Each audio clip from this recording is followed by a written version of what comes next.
I'm gonna play the experience card. Be like, he's just young and naive. He doesn't know how badly this is gonna get fucked up, and in 10 years he'll be apologizing.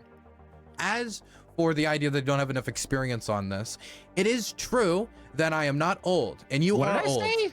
You're downplaying the how bad America really can be. No, I think this is just a lack of experience on your half. Earlier it was the age thing. I think it's a lack of experience with how brutal the Russian occupation is here. I'm not saying you haven't researched. Obviously, I am not saying I know for sure. I'm not challenging your knowledge. I'm not saying I know for sure your infallibility. I'm not saying God? I never said it was infallible. I don't know what I think you're just straw manning me, TJ. I'm not trying to straw man you. I think you are a little bit. There is a line that Russia has said, if you cross this line, it's nuclear war.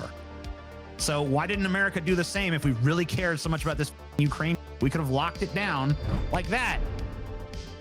Hey everybody, welcome to Onion Nuggetz. We are here today with Dylan Burns, and Scotty has chickened out. Fears the burns, as I've said on numerous occasions. So Scotty's out. Had some lame excuse about it's my birthday. Get out of here. Quit lying. Wow. Piece of I can't believe he hates Ukraine. Isn't that crazy? Yeah. I can't believe after months and months of trying, we finally got Dylan Mulvaney to come on the show. I'm happy to be here. Finally, Dylan Mulvaney is here. Wait. You know, I have the long enough hair. I think I could pull it off. So that Budweiser shit, pretty fucking crazy, right? The thing that gets me about it, it wasn't even that big of a. It wasn't a big like promotion. I think they made like a single beer can and they gave it to her, right? And that was it. Am I correct?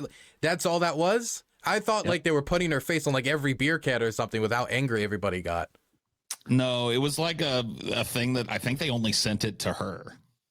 Like, I think they sent her like some special cans so that she could do like a promo like, hey, look, my face is on a can. I don't think a single, unless I'm mistaken, I don't think a single Dylan Mulvaney Bud Light was sold anywhere. I wonder, as far as I know. I wonder how much she could sell that for now. The only Dylan Mulvaney can that could. Oh, if you had a Dylan Mulvaney can, I'd buy it from you. I honestly, what she should do is she should sell it and she should market it as like, oh man, for like all those like rednecks who want to like go out and shoot it. That should be like the pitch, because you see how they all like destroyed all their Bud Light gear. They destroyed all their Bud Light. They would pour it out on stream, like pour it out on camera. She should pitch it as like, look, you can destroy the curse at the center of this whole wokeness. It is the can. It's like an old like Indiana Jones item. It's like, if you destroy the can, the wokeness shall be dispelled and the evil shall be defeated. And she should sell it for like, plague is gone from the lands. Exactly. It's like I don't know if you ever played Red Dead Redemption, like the zombie version of it. There's like the zombie Red Dead Redemption. It was Red Dead Nightmare, but the end of the game, the way they stopped the zombie curse is they returned an old Mayan artifact. So maybe if they take this Dylan Mulvaney can and like goes deep into the jungles of Mexico and put it one of those old Aztec buildings, they'll stop. It almost sounds like Lord of the Rings at this point. Like they got to go destroy it in the factory that forged it or something. Exactly. Yes, that's the only way you can stop the woke. The only way. Makes sense to me. I admire your honesty, being putting the CIA asset thing right out there. Thank you. We're recruiting. We're recruiting. We're always recruiting. I've been trying to get on the fucking payroll for a while. So I don't think either one of us could pass the physical, TJ. Oh yeah, that's true. I think that's what's holding back. I don't even think I could pass the psychological or anything. I know I couldn't pass the psychological. No, for sure. I think the CIA is, I was told specifically, because I do know people who have worked in intelligence agencies. I don't think I could ever do the type of work or be put under the microscope that you were put under once you work for one of these intelligence agencies. I mean, like you can't really be, I mean, if you have any criminal history, you're fucked. If you have any history with like drugs or like run-ins with the law, you're screwed. If you lie to them at all during the application process, you're going to be boned over. There's like a million reasons that they would stop you from working in the intelligence agency, but they're always listed a bunch of reasons why I wouldn't be invited, but they're always recruiting though. So, if you use my promo code DylanBurnsTV on their website, I get 10% of the commission. So just use that on the website. Good, nice. Throwing his plug out there already. I like this guy. So, I was like trying to do, I used to call Ukraine the Ukraine, but I guess that's not good anymore. No.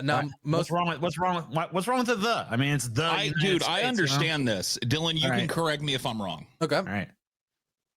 calling the Ukraine, Right. is kind of like calling the American South the South. It's insinuating that Ukraine is part of a larger body that is the former Soviet Union. Am I correct on that or no? Basically, if you listen to Russian nationalists, they always use the term the Ukraine instead of Ukraine because they're trying. Well, I mean, everybody here, not to interrupt you, but everybody in America up until about a year ago, I would say, used the Ukraine. Yeah, I feel like when I used to talk about Ukraine, I used to always say the Ukraine. No one ever fucking said shit. And then all of a sudden, one day, it was offensive to say the in front of Ukraine. I'm like, oh shit. What have I done? The woke Ukraine mind virus. It's just it's very depersonalizing. They feel like it removes their autonomy in a way, that it removes themselves as their own like independent entity, and that they're kind of like under this umbrella of like a larger empire of like the that doesn't Russian make empire. any sense because like if I put the in front of a person's name, if I was like to say like you are the Dylan Burns, that would be a compliment. Right. I guess if a person in a nation state, I do think it's a little different, you know? Like, no, it's exactly the same. Don't bullshit a bullshitter, my friend. It's exactly the same. There's no difference there. You know what? I thought I had a point, and then you proved me wrong. I appreciate that. I respect my elders. That's what I do here. Yeah, I mean, the Ukraine might slip out a few times tonight as we're talking. I don't care. It's one of those things. Is this the girl everyone's mad at Bud Light over? Yes, that's right. Yes. I already made that joke, Danny, but you paid for it, so. Well, they gave us money to make the same joke. Yeah, so I know. Fine. It's funny again. Can I also say this is a very surreal moment? I've had a lot of these since I've started doing like media work. I used to watch you guys when I was in like middle school. While like on my school computer, and I don't mean to do this to make you guys feel old, right? That's not my intention, of course. What's that, Sonny Jim? What you said? But when I was in middle school, I worked at but I went to a school where you had to be on computers all day. It was they integrate the computers and laptops and like iPads into education so much now. And any single time I would be like doing homework assignments or anything, I'd be listening to like the podcast as I was doing my work and like laughing my ass off in the corner of the classroom. So that's also why this is a very surreal experience to me. But I haven't listened to you guys probably in like, I don't know, like 3 or 4 years. So it's like opening up a little piece of the worst time in anyone's life, middle school. Well, thanks for reminding us that we're both ancient and fucking withering old men. Yeah, no, it's always strange bumping into somebody that says that they listened to you in middle school, because the passage of time for me is a very strange thing. Like to me, the Drunken Peasants was like last year, you know. Mm-hmm. I don't really make the distinction that it's been, you know, the better part of a decade. And for me, it might as well have been like 1,000 years ago. So we're on opposite ends of the spectrum, I guess, on that. Yeah. People always talk about time moving really quickly, and to me, time is a slow bitch. She's really not fast. It's I mean, I'm 22, so I'm relatively young, definitely for the type of work that I'm doing.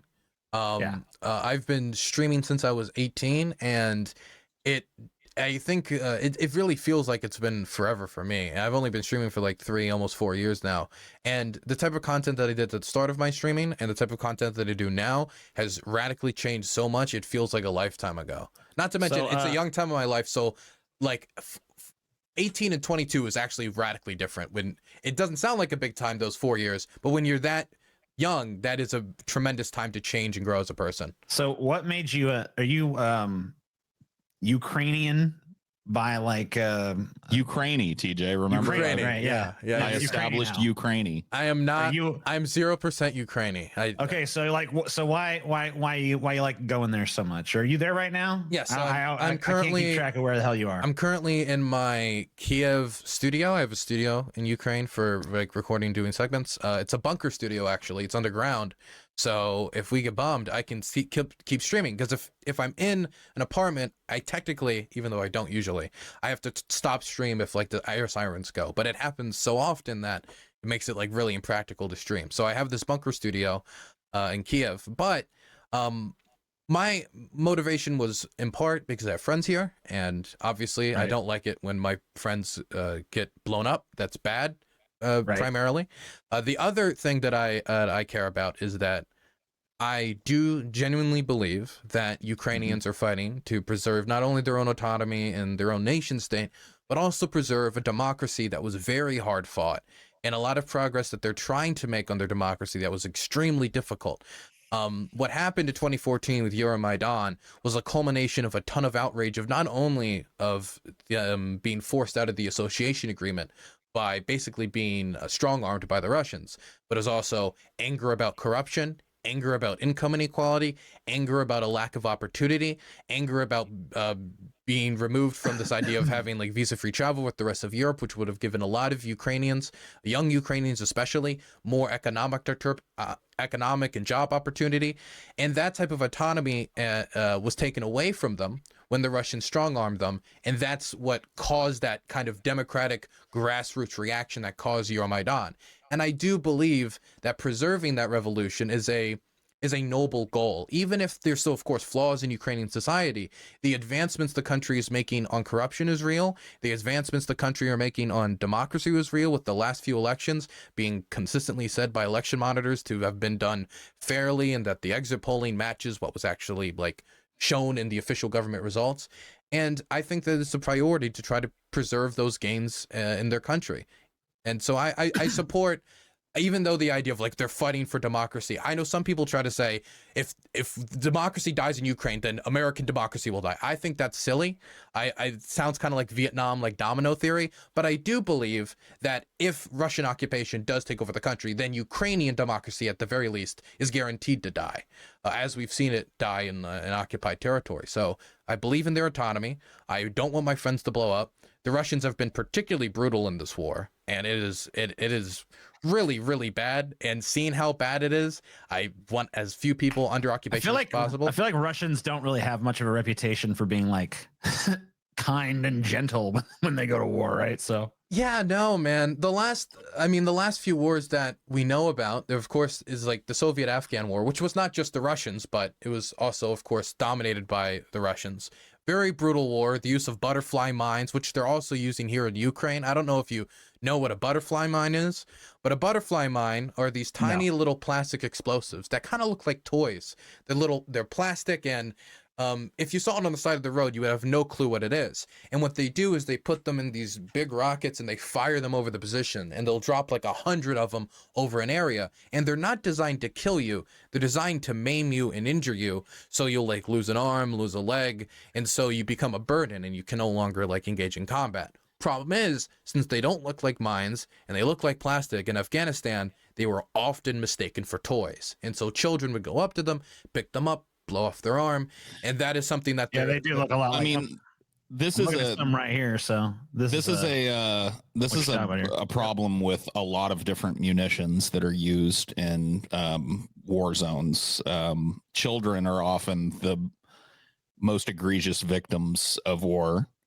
Absolutely. And I think it's an interesting kind of jump off to talk about the recent kind of controversy regarding Biden signing off on sending cluster munitions to Ukraine. It's my understanding that cluster munitions have some of the same problems as the butterfly mines that you're talking about. These explosives kind of spread out over a large area and create a de facto minefield.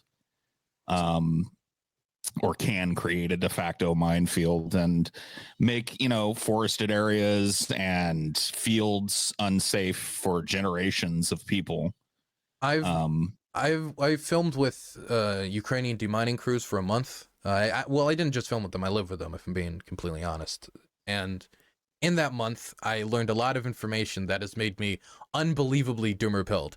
The first piece of information is that 1/3 of the entire country is mined.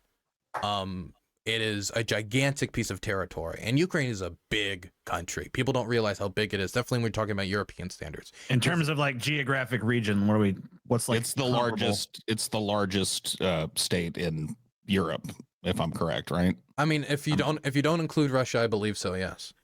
So 1/3 of the country's mined, and I believe 5 months ago, I was told by a demining friend of mine, a friend who works in emergency services, SESU, Ukrainian emergency services. He's a deminer.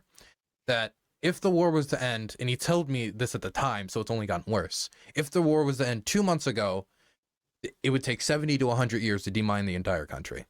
Because we've got World War I munitions that they've been demining from before the war, World War II munitions that are still throughout the country that they were demining throughout the war. And they would be removing hundreds to thousands of these types of unexploded munitions from World War I and World War II already before the war happened.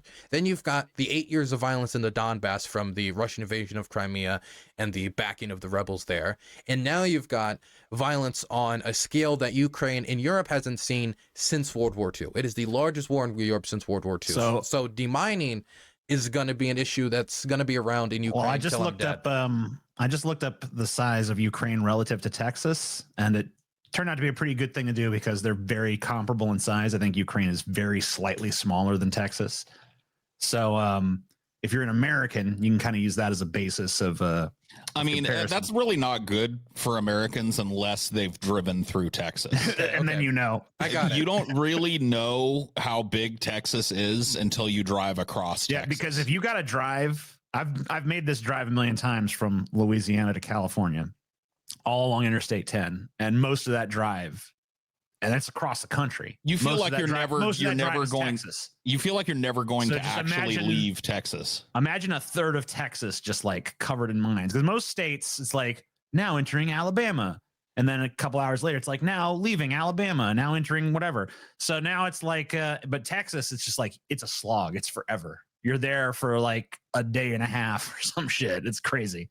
Traveling across Ukraine also is even worse because you've got these checkpoints. Well, there's mines and bombs. Well, yes, mines and bombs. Like that. So obviously, yeah. Well, not only that, that's like one part. There was this one time where I kind of accidentally woke up in a minefield. I can talk about that story later. But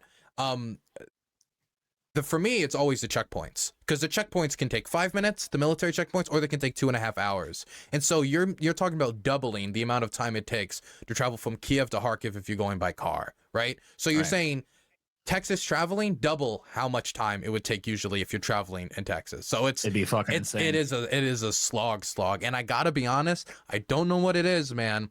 But if it's a man at the checkpoint, it's like 10 times easier every time. If it's not a man at the checkpoint, if it's a woman at the checkpoint, it's usually harder. And I've tried. Because you know what that is? That's because a woman is gonna fucking go by the rules, and a man's gonna be like, "I trust my gut. You seem fine. Go on through." This is the thing. It's actually, I don't think you're too far off, because I'm of the belief that before this war, there were a lot less women in the police force, but also a lot less women specifically in the military guarding checkpoints or doing stuff like this, because there just wasn't checkpoints. And so now that they're being allowed in, they already have some sort of societal stigma about, women in the military, exactly what they can do, what they can contribute. If like, oh, this is like, kind of like downplaying their contribution. And so a lot of them are really on their game because they don't want to be found to be making mistakes. And definitely, and they're new, so they're trying to go as by the book as possible. And so that means sometimes it means they're kind of like a stick in the mud. I remember once I was traveling back and it was so bad. I got 5 women in a row. And that means that by the time I got to Kiev, they literally wouldn't even let me in. It was too late. We had to sleep outside in a gas station parking lot. Yeah. Women suck, says Taylor Ray in our chat. Just, women suck. All right, cool. I mean, those women are probably doing the job better, even if they're absolutely slowing them down more. Because like I said, a lot of these guys are probably just like, yeah, you seem fine. Go. Yeah, they almost found all my drugs and weapons, man. Like, I got to be more careful next time. Yeah, it's no good. You got balls saying that in a fucking war zone, dude. I wouldn't even be joking about trafficking drugs and weapons. Well, I'm safe because I'm not trafficking drugs and weapons. Okay. Supposedly. Yes, not doing it. I'm not doing it. I swear to God. I'm sorry to my editor and I'm sorry to my managing editor. I didn't do it. Oh, whatever. Your guilt is already here, right on tape. It's already there. Yeah, this is now the Incel podcast. Whatever, Kirk. Come on, give us a break, all right? Why is Paul so quiet about the Ukrainian Nazis? Well, we're working our way up to shit. Why do you guys want to just go for the jugular right away? Like, what about them Nazis, huh? All right, yeah. It seems like there's a lot of white supremacists in Ukraine. I've seen that. So what's up with that? I mean, I think it's a combination of two things. I think the first thing is first of all, how bad is would you say it's exaggerated? Would you say, I mean, obviously there's something to it. It's very much exaggerated. I've met probably 2 to like 2.5 Nazis. Okay.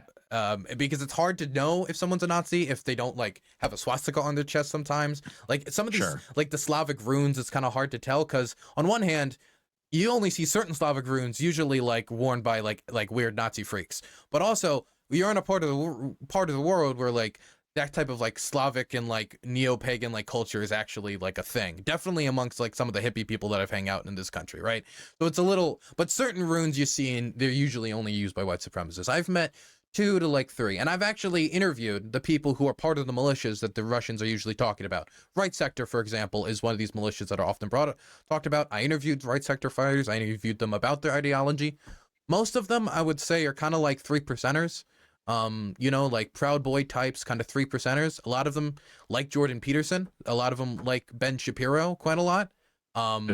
Jordan Peterson, I don't know why he's very popular amongst a lot of I don't know why he's popular fucking anywhere. So I mean, yeah, I don't know why he's popular. He's not my cup of tea. But there are Nazis though. They do exist, and there are also Nazis in the military, but the amount that they are talked about does not match the amount that they actually exist out in the field.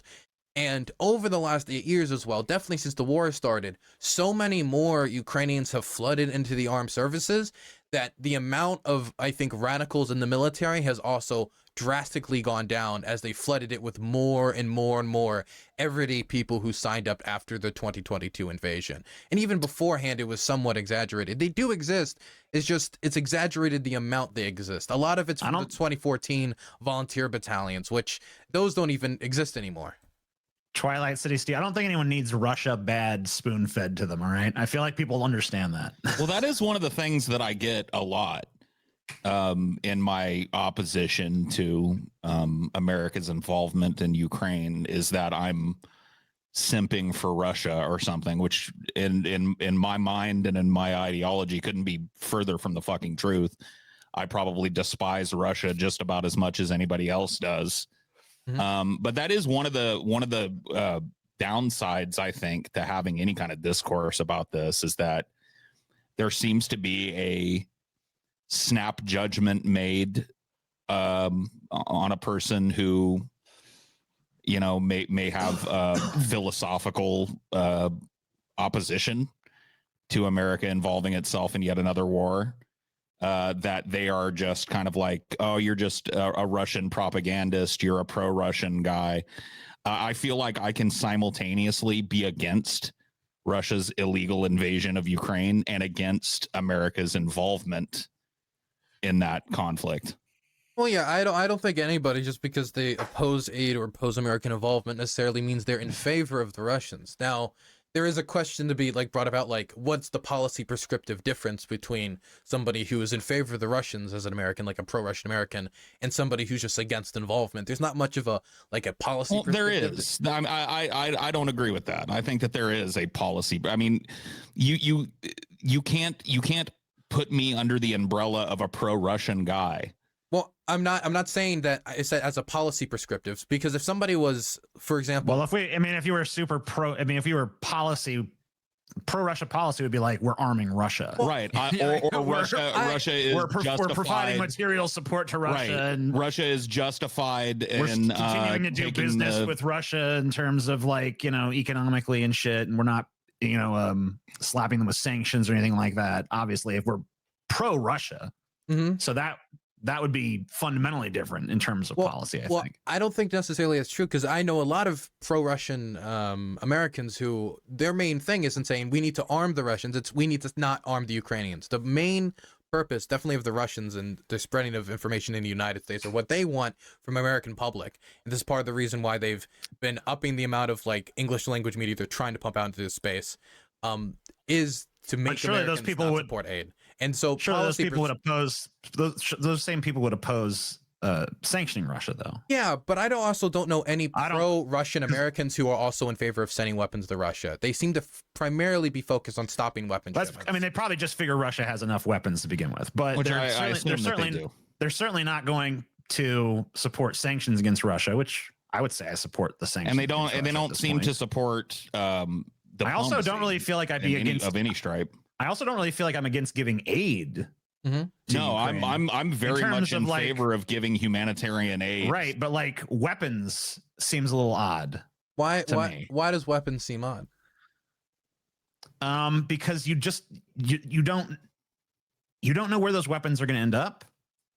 You don't know if I mean, like, let's say you arm Ukraine, Russia wins, Russia takes over. You just armed Russia, especially when you're talking about sending like jets. I mean, I'll take this a step further. I don't know this for an absolute fact, but I would bet, my salary for a year that Ukrainian people have already been killed.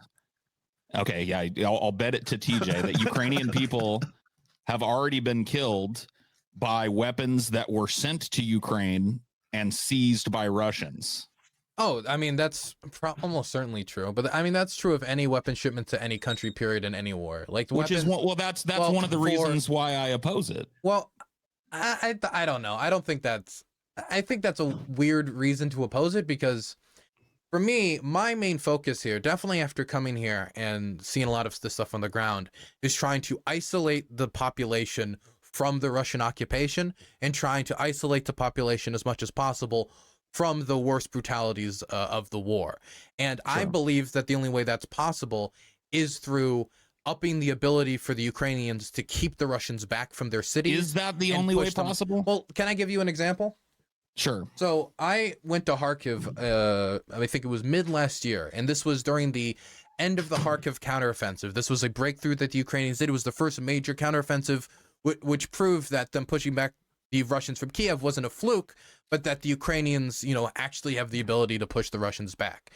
And before, when I first went there, during the end of that counteroffensive, they were bombing the city's electrical infrastructure. We had to take cover into like different buildings and destroyed buildings multiple times as they were striking the city's electrical grid, as they were striking the city's civilian infrastructure, as they were striking this is what happens. blocks. This is what happens during an invasion, right? Yeah, they were using artillery en masse to shell the city. And what happened after that counteroffensive had completed is the amount of shelling that Kharkiv saw drastically went down because the Russians were no longer in range. They physically could no longer bomb Kharkiv, and that was the only way Kharkiv found some relative level of peace. And I got back from Kharkiv, I think a month and a half ago. I'm going back to Kharkiv in 2 days. I'm going to be going up there in that area to film with artillery crews. I can't say much more than that, but I'm going to be filming with artillery crews in that area. And the city, it's like a night and day transformation. The amount of people that have come back, I would say like tens of thousands, 20, 30, 40, 50, 60,000 people have come back to the city. It's a lot more vibrant, a lot more economically active, and people feel safer. And that is only possible with the weapons that were provided to the Ukrainians to push back the Russian army. Armored vehicles that are necessary to, be the spearhead to push the Russian army back from these cities. I was in Mykolaiv during the start of the Kherson counteroffensive, and what the city was like before and after the Kherson counteroffensive was successful, stark difference. I was in the city when they were just shelling the city center, peppering it with artillery, killing civilians indiscriminately before the counteroffensive, and then afterwards, they no longer could do it. And so Mykolaiv since then hasn't been shelled. And so that's how I think the element of how weapons contributes to the well-being of Ukrainians is undercut, because it's only with these weapons that you can guarantee concretely that the Russians won't be shelling your cities, or you can push them back ever so slowly from these major population centers. Not my kind of problem with your perspective is not that it does, like I agree. You give weapons to people that are in need of them. They're going to use those weapons to defend themselves with it. My problem is not with that. It is with the idea that there isn't a way, because if your biggest goal here, and I don't think yours is, you said preserving democracy was preserving one of my goals, Ukrainian democracy. But if your biggest goal, and I like to think my biggest goal is preserving human life. I'm a border abolitionist. I don't think Ukraine should exist. I don't think Russia should exist. I think at this point in history, humanity desperately needs to link hands and face the fucking grim future together if we're to have a fucking chance. And so what I see is poor working class people and poor working class people killing one another so that oligarchs can benefit on both sides of the issue. And when I look at it from that perspective, would there have not been a better way to preserve life in Ukraine via diplomacy? For example, ceding some territory in eastern Ukraine to Russia, or engaging in real, honest, good faith with regards to diplomacy in Russia, which I don't think happened. I don't think that the United States ever, in good faith, sat across from Russia and tried to find a real hard diplomatic solution to this problem. So as for the border, I'm not a border abolitionist. I'm much more, I guess, of a normie on this issue. But whether or not you believe borders should or should not be real, where that line is at the end of this war is going to have a very real effect on how the civilians of that local population live. Recently, the Russian government introduced legislation. It was an executive order by Putin, which made it so that if you don't accept a Russian passport in occupied territory, you can be physically removed from your homes and deported, and then they can take your property and they can give it to Russian settlers. They can remove your ability to have property rights in the communities and towns and cities that you grew up in. There's a decent chance you might be detained. There's also a really decent chance, and people don't talk about this enough, that you'll be tortured. And the torture is very, very bad. The reports that I'm getting out of friends who went to Izium, who went to these locations that have been famous for the type of like torture that went on there, electroshock, breaking of knees, breaking of fingers, like genital mutilation, like very, very like disgusting stuff. And so whether or not you personally want a borders to be real or not, where that line is drawn is going to be the difference between torture, deportation, losing of property rights. Torture, deportation, genital mutilation. These are all things that happen in war. It's why I am a principled anti-war leftist. But they also happened during the quote-unquote peace period. In occupied Crimea, during the peace times, Crimean activists were found dead, bodies bloated down the river. In these communities, they used to be technically Ukrainian territory. They used to have legislative representation, the Crimean community, before the Russian takeover, and were there not violent incursions by Ukrainian people against people who identified as Russian in the Donbass? Were there, what do you mean by like a violent? Was there no violence like you're describing? Oh, there was violence. Of course, there was like street level violence. There have been instances of war crimes on the Ukrainian side as well. That's absolutely true. But when you look at the vast majority of the evidence, on one level, it's because the Russians just have more power. They have a bigger army, they have more soldiers, they have more bombs. So their ability to do war crimes and do atrocities is just astronomically larger than what the Ukrainians have the ability to do. But also, the way that the Russians have engaged when it comes, for example, cluster munitions usage. The New York Times has reported that the Ukrainian military has used cluster munitions in like March and April of like 2022. So this isn't like a new phenomenon that's being introduced by the Biden administration, but the way we're sending more. Yeah, we're sending more. I think is that's we are sending contention. more. But the difference in how the Ukrainian military has used cluster munitions and the Russian military has used cluster munitions is also starkly different. With the amount of cluster munitions usage on the Russian side and heavily populated, dense urban areas where civilians are still heavily present being quite frequent, and them doing that very frequently. In Kharkiv especially, that was a very big issue because once they failed to take the city, they got really angry, and then they took out all their rage and frustration by just shelling the city day in, day out for months, killing tons of civilians. And so while it is true that there are war crimes on every side of any war ever, the military culture of the Russian military and the Ukrainian military is still starkly different. Just like the American military had a very different military culture than the Japanese. The American military committed a ton of war crimes during World War II, but it wasn't anywhere close to what the Japanese did because of the military culture and of the propaganda that was propagated about the Chinese and about the Americans and what they were like and why it was okay what they were doing to them. And in Russia right now, if you go in Russian state media, you'll see constant justification of war crimes. Man, we saw a lot of dehumanization of there was a lot of dehumanization of Japanese people. There was a lot of dehumanization. I mean, almost the ultimate form of dehumanization of Japanese people here in the United States. We put them in internment camps here, for fuck's sake. That is true. Even if, I mean, so there was definitely a lot of like, it's okay to do stuff to the Japanese because they're like subhuman mongrels. Like that messaging was very present. Yeah, absolutely. In American wartime propaganda, for sure. That's true. My main point is, though, that the military cultures were different at the time, and the amount of war crimes and how that was encouraged and how that was protected by the Japanese regime, the culture was different, and that created a higher propensity to do these. But I mean, you're talking about two different cultures with two different sets of like values, where what might seem reasonable to one could seem absolutely barbaric to another, and so on and so forth, especially in wartime. And of course, everyone in wartime also is going to spin how the actions of their side are all these wonderful acts of self-defense, and the actions of the other side are all these horrible, nightmarish things that are so beyond the pale and evil that anyone would condemn them. But the reality is that both sides are probably engaging in a little bit of evil. But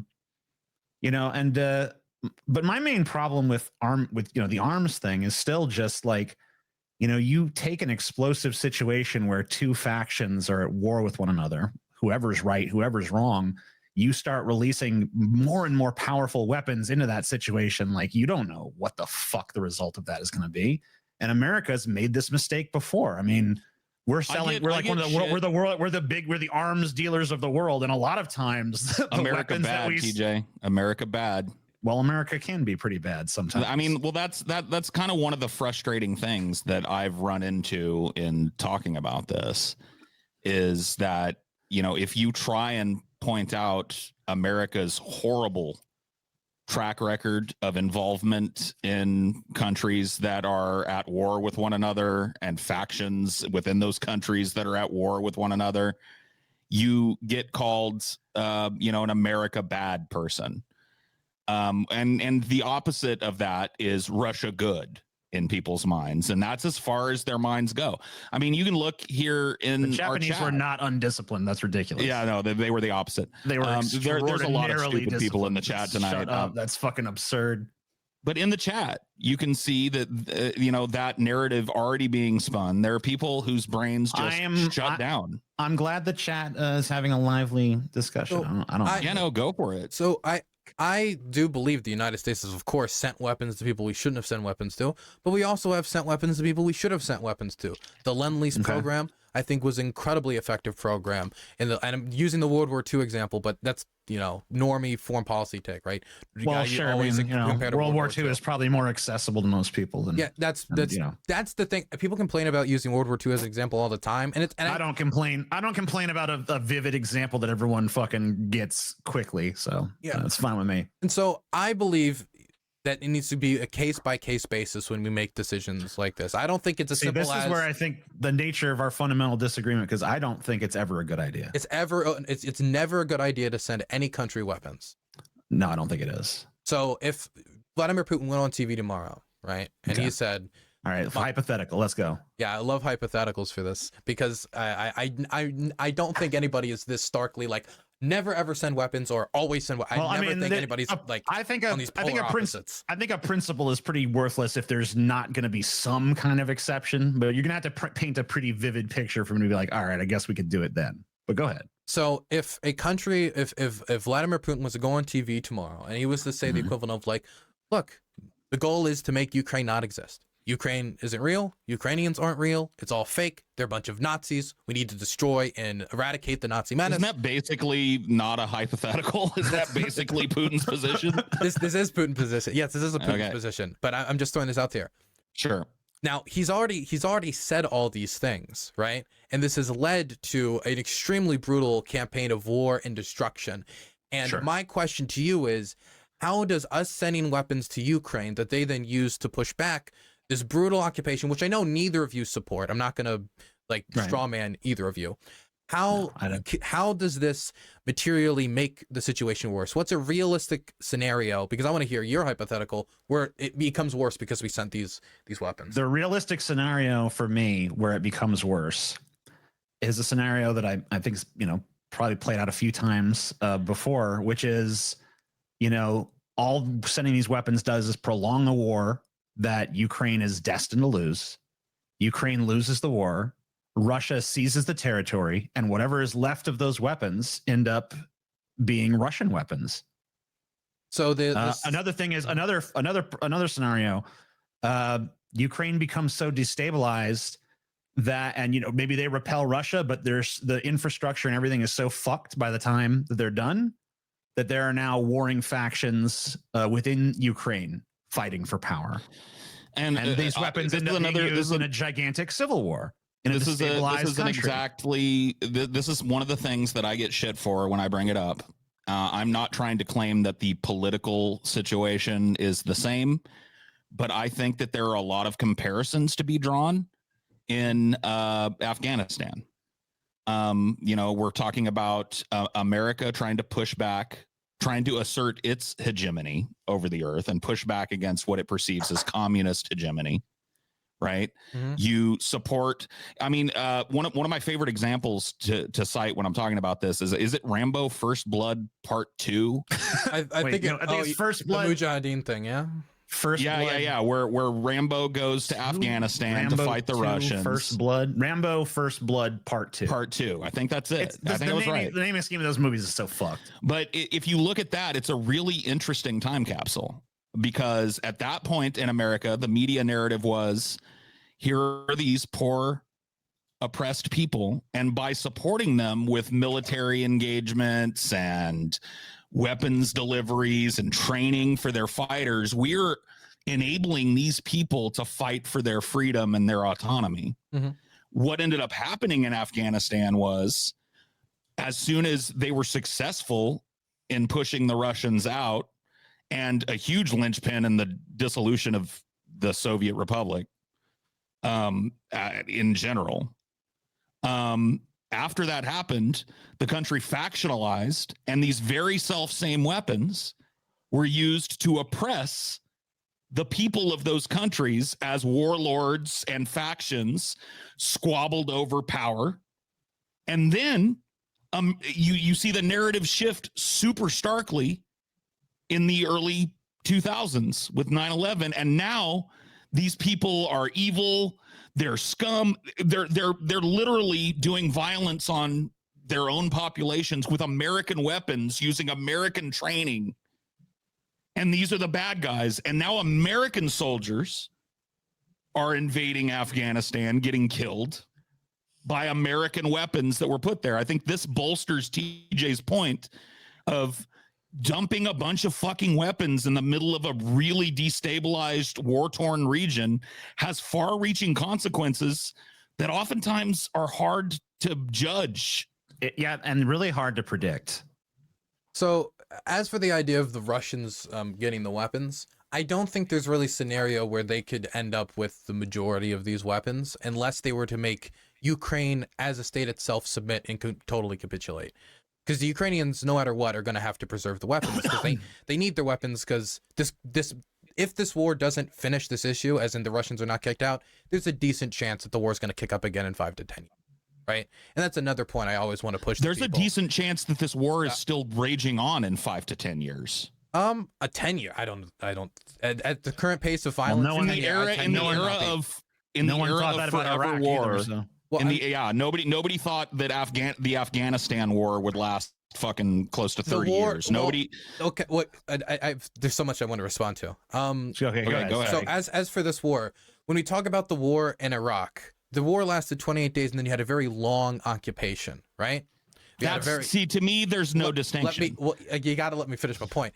So the war was for 28 days, and then there was a long occupation. Now, that was still a war in a way, a war against Al-Qaeda, different resistance groups, a bunch of different things. But the Russians haven't gotten past the first part. they haven't gotten past the invasion. In fact, they haven't gotten even that fairly deep into the invasion, as in taking the capital, taking over all the government hotspots. They don't even have air superiority, right? So the scenario in my mind of the Russians completely making the Ukrainians capitulate, that idea was smashed a month into the war. So I don't see how those weapons are going to transfer from the Ukrainian government over to the Russian government if the Ukrainian government has every incentive in the world to stop them from happening. Stuff get captured in battle. It's not an intentional thing, right? But you said earlier, you conceded that Ukrainian people have already been killed by weapons that were given to Ukrainians. Well, yes, like I was about to say, you can overtake a position and find a rifle given to them by the United States and then use that against the Ukrainians. But the vast majority of this firepower is being used by the Ukrainians, like 98 to 99% of it is used by the Ukrainians to push back against the Russians and capture Russian equipment. The number one tank supplier of Ukraine right now is the Russian military. Poland, I think, is number 2 with like 600 tanks or something like that. It is the most overwhelmingly, it is the Ukrainians capturing Russian equipment and the Russians abandoning Russian equipment.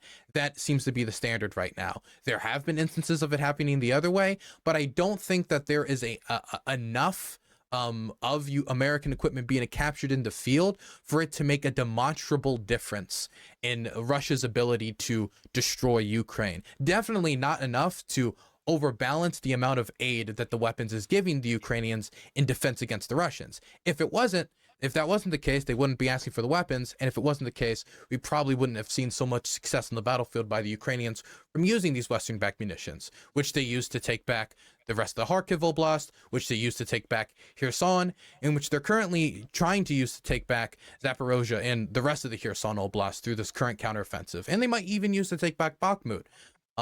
So who knows exactly what they're going to take. I'm not going to promise that they're going to win the war, but my main point is Russia might retake one of those previous, you know what I mean? Like I do not agree that it's out of the realm of possibility that 10 years on this conflict could still be going. Not at the, and that's lived experience. Not in the way that it's currently going. It might become a frozen conflict, but when we talk about the rate of death and destruction, I don't see the Russians and the Ukrainians being able to sustain this for 10 years.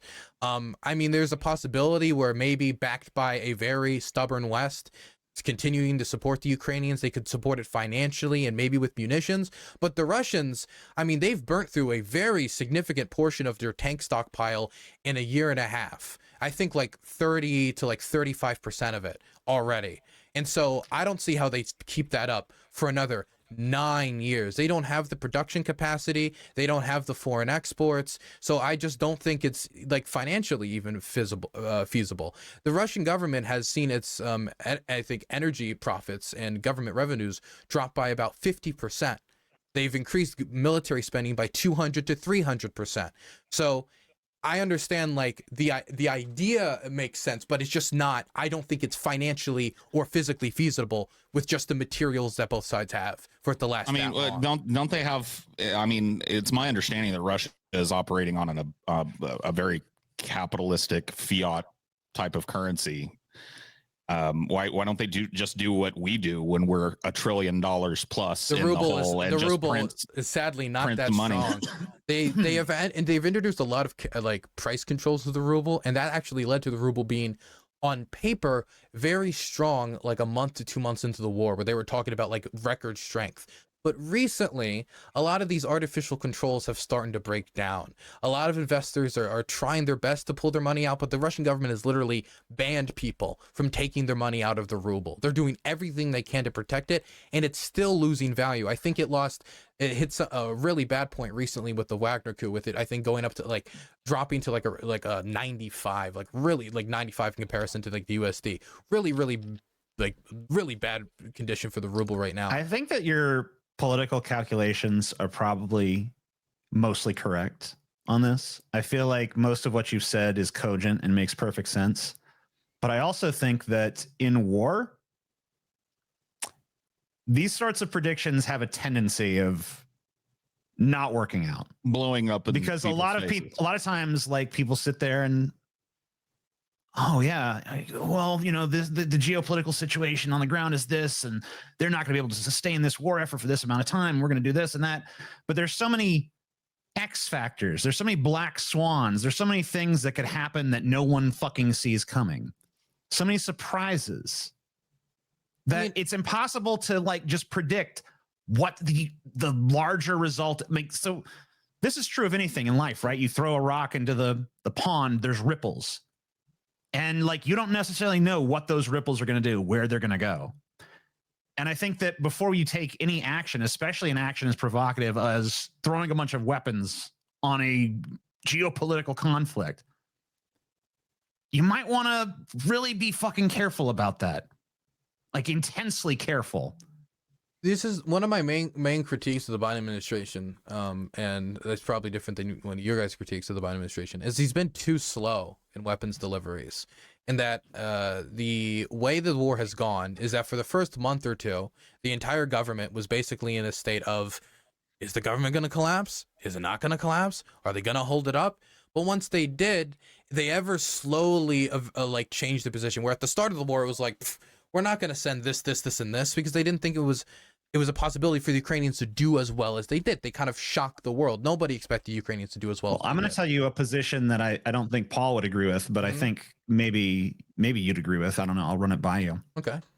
But, very early on in this conflict, I was like, look, if America's going to get involved in this, I don't believe in this half measure shit.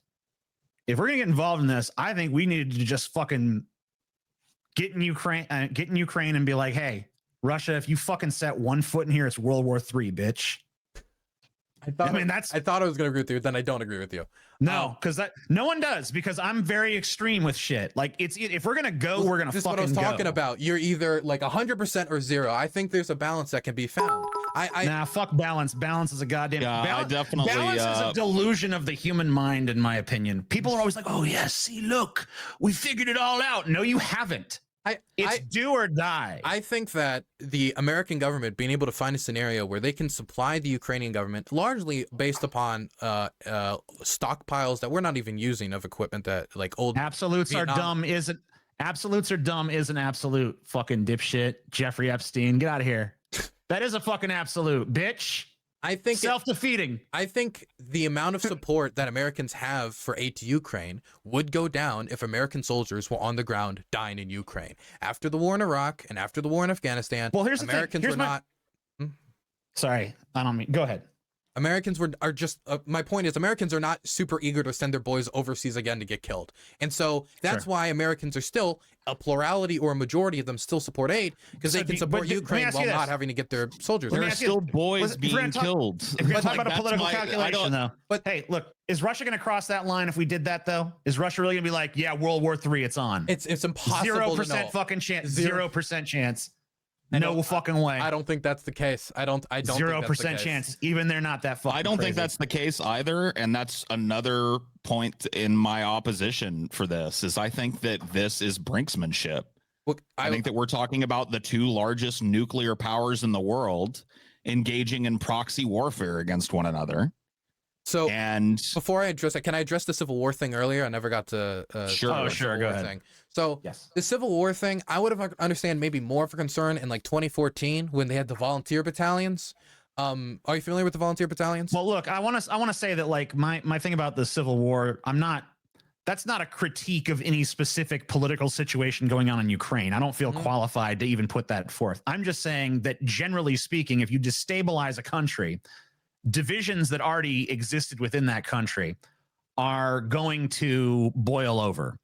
And, Ukraine, and Euromaidan showed us that those divisions exist in Ukraine. Ukraine is a deeply fucking, divided country when this conflict starts. Obviously, they've banded together to a great degree to fight this war. But, if this war goes on and conditions get, to be more intolerable to the point where people are starving and miserable and all this stuff, countrywide, then, that could definitely bring out some, internal turmoil, some resentment that could boil off into civil war, even if Russia is ultimately at the end of the day repelled. So I think there's some distinctions when we compare Afghanistan, for example, and the situation that happened with supporting the Mujahideen, and when we talk about Ukraine. And I think that makes it kind of hard to compare these two. Ukrainians states. Are white, so come on. Exactly. Okay, so yeah, that was my third point, but I'll skip that point then. So my first point is Afghanistan, by its geography encourages decentralization. Though it's not a very geographically united country, and its mountains and its not super interconnected infrastructure, and it kind of encourages, it makes it very easy for you to like start a resistance movement or for you to oppose the central government.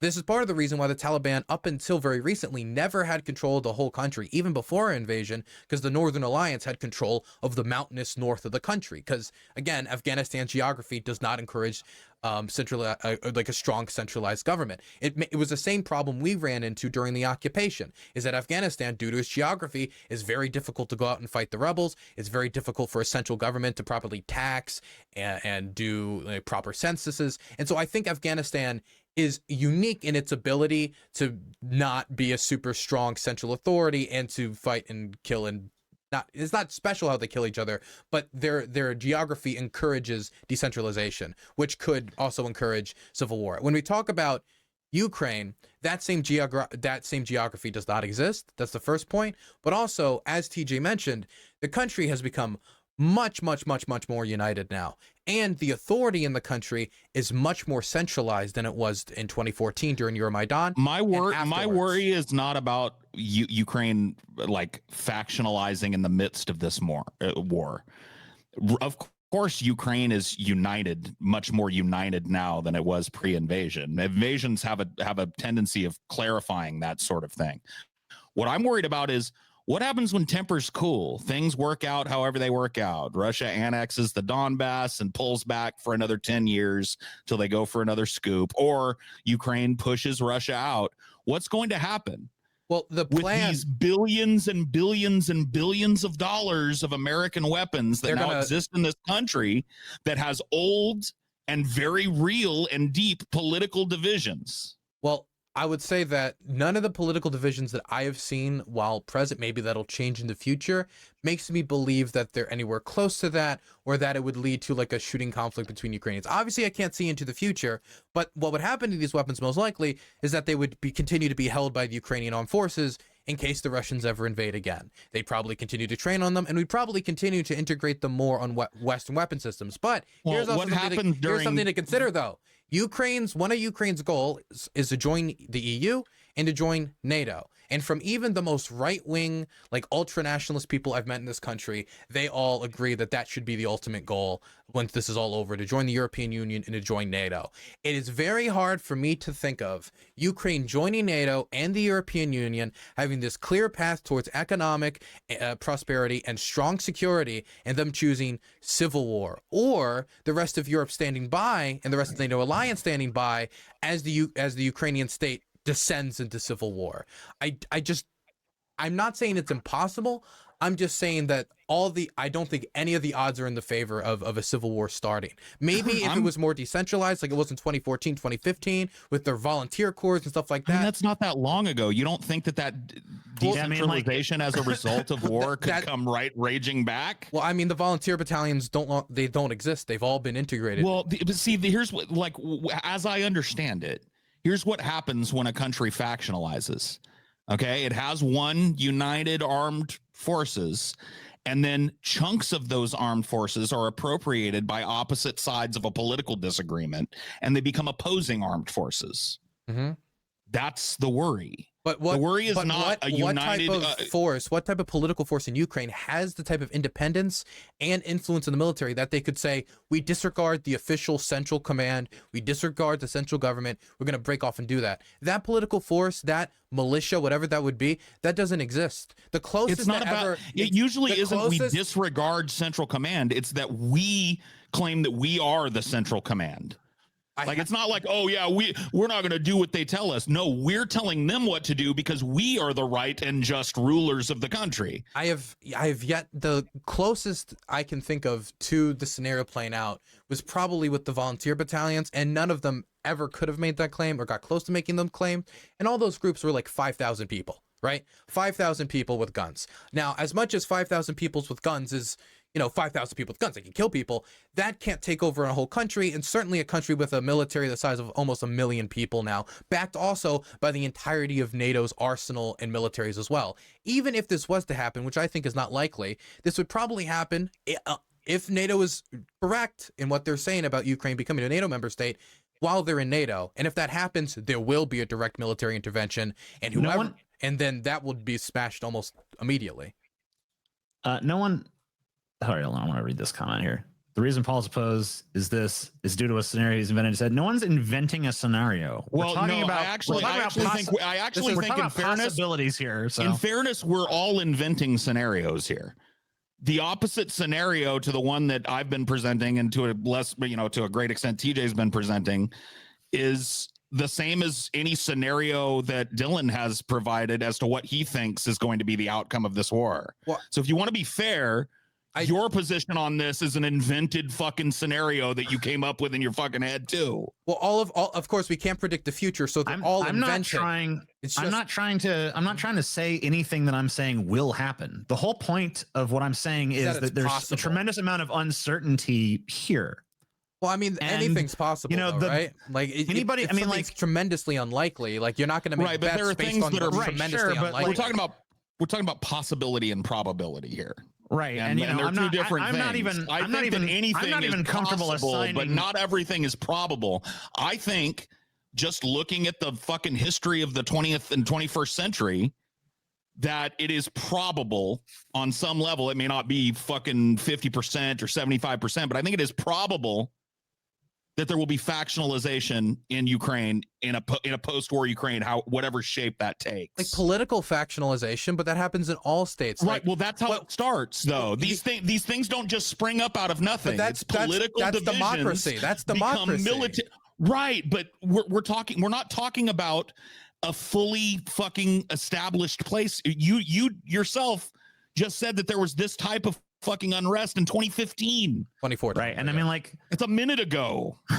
But it also another thing is, like, the even situation is very different than 2014, and even then, of course. By the way, let me just say, they're in an active war. What I'm saying, even then, it wasn't. I don't think it was really that possible, because we're talking about 5,000 people trying to take over the entire country, and how that wasn't going to happen. Not to mention the volunteer battalion's entire mandate was based upon pushing out the Russians. So if they then turned their guns on the Ukrainians, all their support would evaporate. And what about people? Here's an example. Something like this. Something like this actually happened. Something like this actually happened. Right sector's leadership at one point tried to turn against Petro Poroshenko, and not militarily, but saying like, maybe we won't listen to Central Command. And then they lost like 40 to 50% of like their base's support.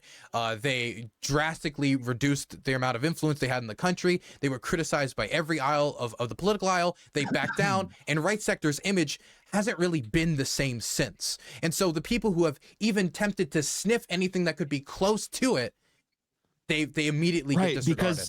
Because the national esprit de corps is, we all have to fucking work together right now against Russia. When that goes away, and these factions are sitting on the possibility of commandeering a fucking arsenal that they never could have dreamed of having pre-U.S. involvement in this, I think there might be a different tune being whistled. I think that part of the problem here in this discussion is that I think that because, Dylan has this, large, obviously impressive compendium of knowledge about Ukraine specifically. And we're talking more first-hand knowledge, which is something that you don't get even on most news programs. Sure, you're not getting pundits that have spent actual time in. But Ukraine. I'm not approaching this from a specific standpoint of Ukraine, because I don't even think I would be qualified. But I am approaching it from a standpoint of humanity, and just looking at human history and how human beings operate. And I feel like from that perspective, it's once again like you just don't know how this is all going to shake out. You don't know who's going to win this conflict. You don't know what territory is going to be preserved or ceded. You don't know what the geopolitical situations are going to, the political situations in each of these countries is going to be by the time this is all said and done. You don't know what the standing of Zelensky and Putin is. You don't know who might be vying for leadership if Putin's perceived as weak. So now Russians, or within the country, that's already been happening. Look at what else is teetering on the edge, TJ. This fucking nuclear plant that they've got, the largest nuclear plant in Europe. Right, that's true. Is a chess piece in this, and both sides are claiming that the other side is planning to fucking bomb the place and basically spread nuclear material over miles. I really hope that doesn't happen. I really hope. I really hope doesn't happen. I mean, I could keep talking about it. I guess the main difference for me is just like, I don't think this is a particularly likely scenario, and I believe when we make like American foreign policy decisions, we need to, you know, try to make them based on what is, you know, tremendously likely, what would be not only beneficial to the United States, but would probably be beneficial for global, like, security, global stability. I mean, we have to assess risk too, right? And I do think we do need to assess risk, but I think the assessment for risk is tremendously low that they all turn their guns on each other once the war ends. I mean, that's just one scenario of many, right? So I mean, like you asked me to lay out some, I laid out two, but yeah, I know. I understand your. I mean, I'm just saying, like, when I asked about like what's the realistic scenario about what happens like with these weapons that they cause more harm, and all the scenarios that I usually proposed are either tremendously unlikely and, you know, not really based in what's happening on the ground, but based upon, you know, the facts that human beings have the physical ability to do it, right? Like after, like, the war could end and they all become Marxist, Leninist, communists, and then worship Stalin. That's possible, right? It's just tremendously unlikely, especially if you know the history of Ukraine. I think that's far more. I think way less likely. But yeah, you're assuming a lot of foresight here that I don't think you can have. I mean, I wanted to get off on this fucking, and I think it's connected to what we're talking about here. One of the reasons why I don't support military intervention or arming Ukraine is because of my lived experience of being a United States citizen and seeing what's happened just in my lifetime. And the time just barely preceded. I was born in 1980. So there's been a lot of American war making and war facilitating in that period of time. And I look at the places where America has interceded, and I think about being an average person in one of those places. Has my life significantly increased in value to myself when it comes to just my human needs being met, my safety and security, my ability to be, you know, mobile in society? Has there been a whole lot of positivity wrought by American interventionism? The answer is no. It would have been looked at as extraordinarily unlikely that almost 30 years on, Afghanistan would still be under the Taliban. There would have been a person, maybe even an expert just such as yourself, saying how that could never happen. The Taliban has been fractured by this. They're fighting one another. You know what I mean? They can't even agree on this, that, or the other. If you would have said 15, 20 years ago, Afghanistan will, in the relatively near future, be back in the hands of the Taliban, one of the most oppressive regimes on the planet, there would have been somebody like you who said, you know, is it possible? Sure. I mean, a dragon fucking appearing out of the sky is possible. Yeah. But is it probable? I mean, no. And I know this for a fact because I heard it. I lived through the era of media manipulation surrounding that conflict as an adult. I was 21 years old on 9/11. I was your age, basically, when 9/11 happened. And I lived through the expectations of the punditry and the expectations of the military experts who told us, oh, this is going to be over in a month. It's already over now. Mission accomplished. That's unthinkable. It's unthinkable that there could be a fucking insurrection in Iraq that would go on for a decade. They will greet us as liberators there. It's unthinkable. And the unthinkable has happened. And now here we are, different year, different area of the world, same geopolitical opponents, same techniques. And I'm wondering, how do we factor in the possibility and probability of this being a net negative, not just for fucking Ukrainian people, but for Europe It's apples to oranges, both round, sweet fruits. Yeah, Pretty comparable. Here, kid.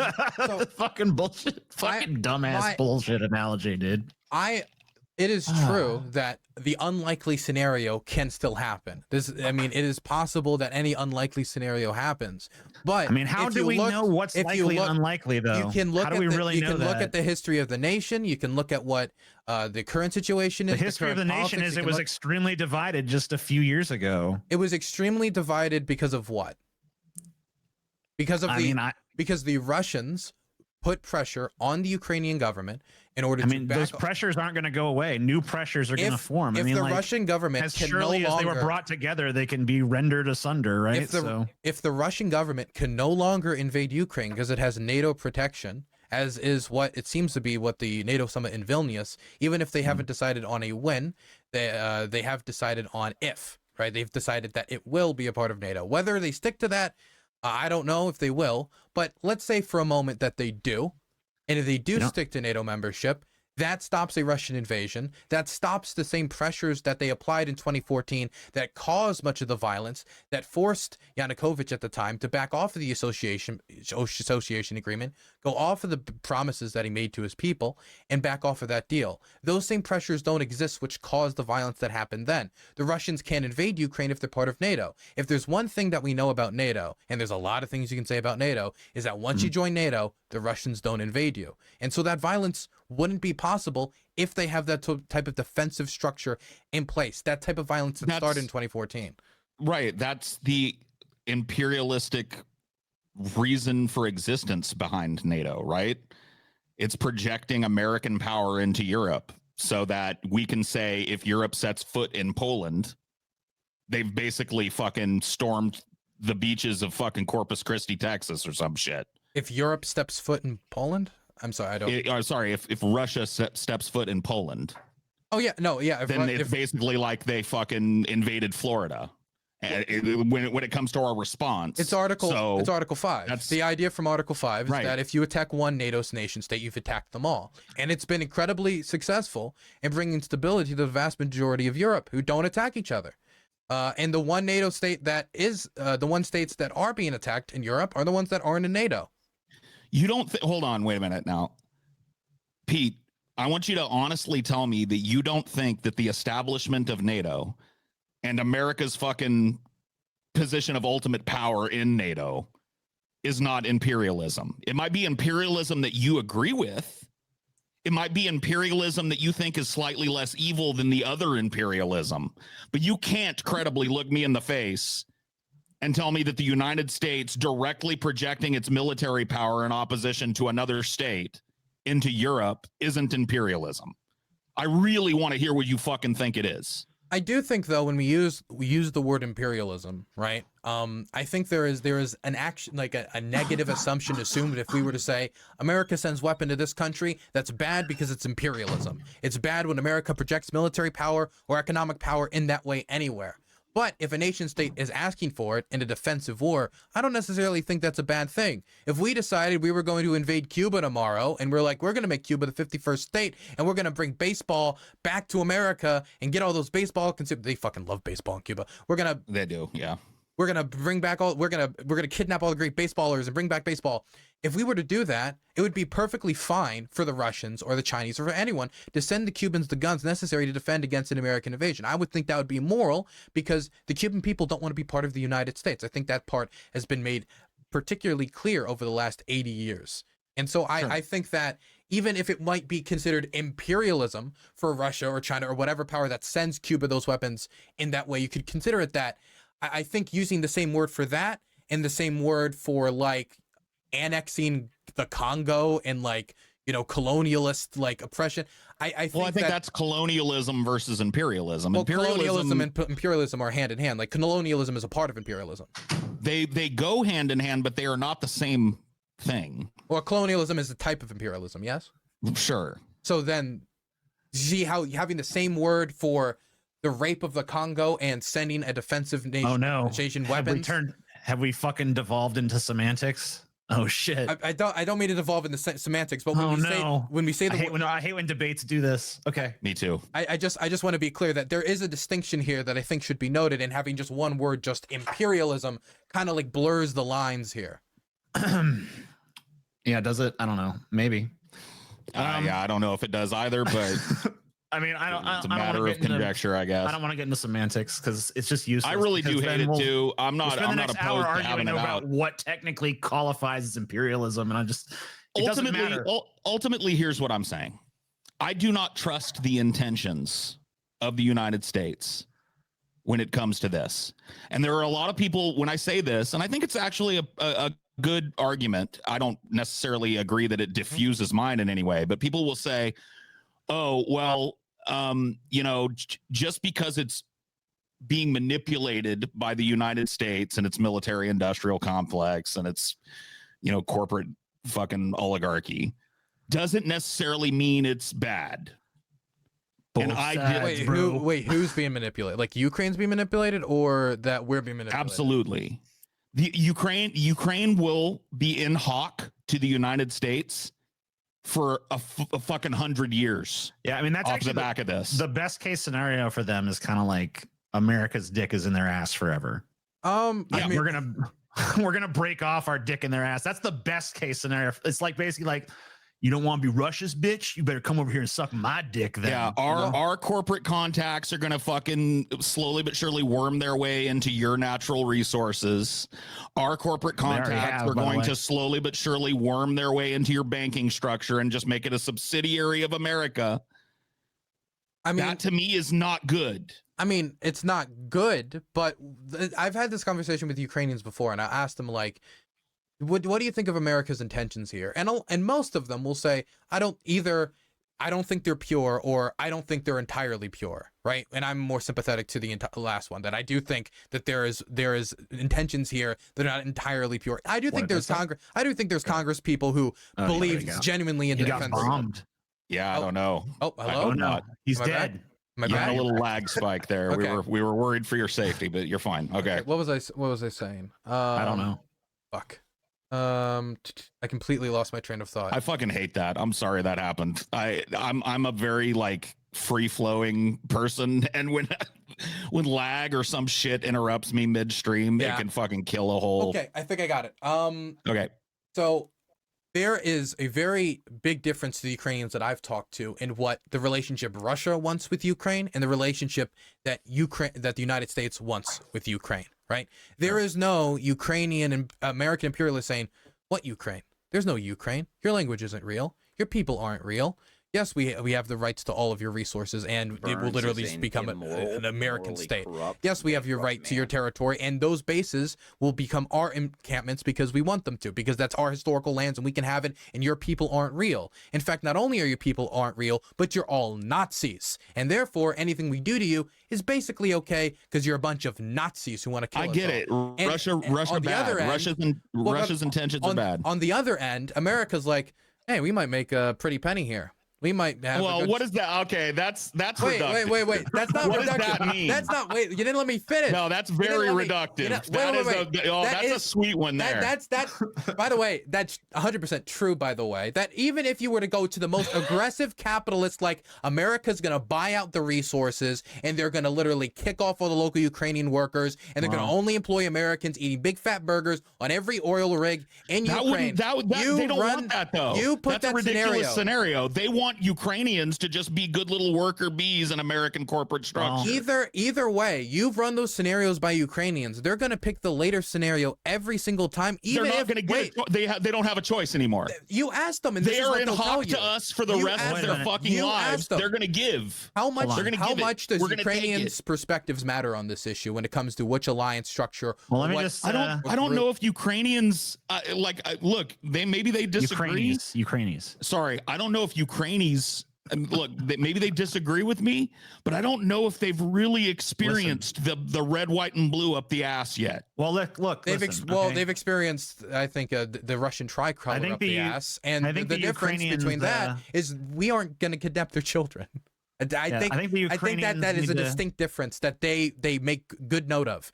By the way, I'm Listen. not saying that we should rape their resources. I'm saying we shouldn't do that. But even in the worst scenario of what we could do to that country, it isn't 1/3 of what the Russians are doing to it currently. Well, listen, just I'll tell you a little parable, all right? Everyone just be patient for a I second. like fairy tales. Look through my little fairy tale.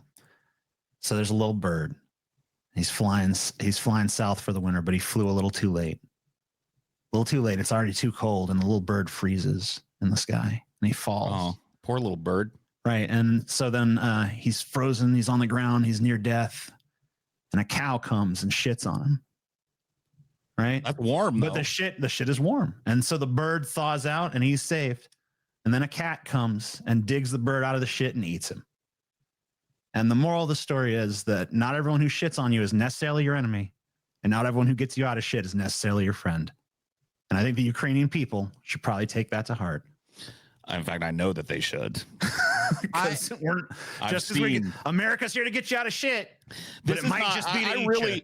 I really take exception to your like, oh, we're just going to make a few bucks over there. I mean, que sera, sera.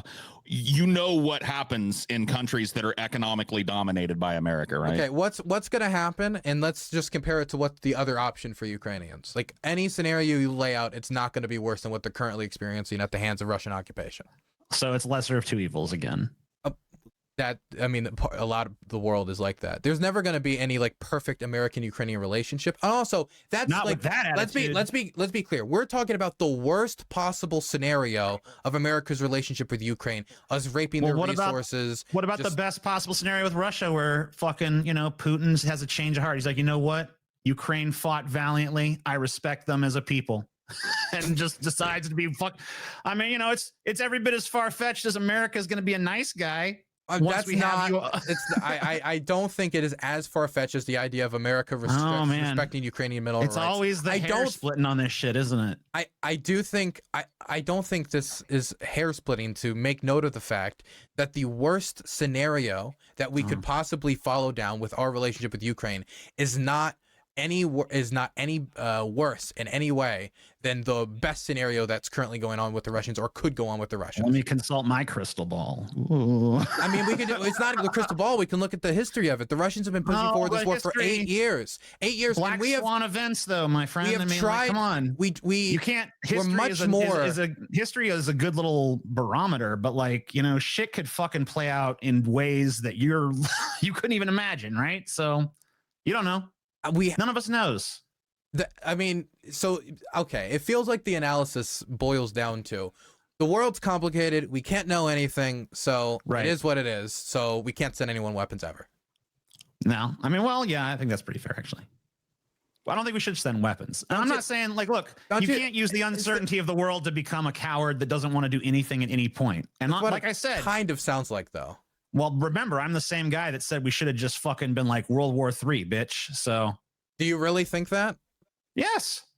I really think we should have fucking drawn a hard line at the fucking beginning and saved everyone a lot of fucking headaches. So it's either threaten to blow up, create a scenario that could legitimately possibly blow up the world, or I mean, we're already in a scenario that could blow up the fucking world. I mean, come on.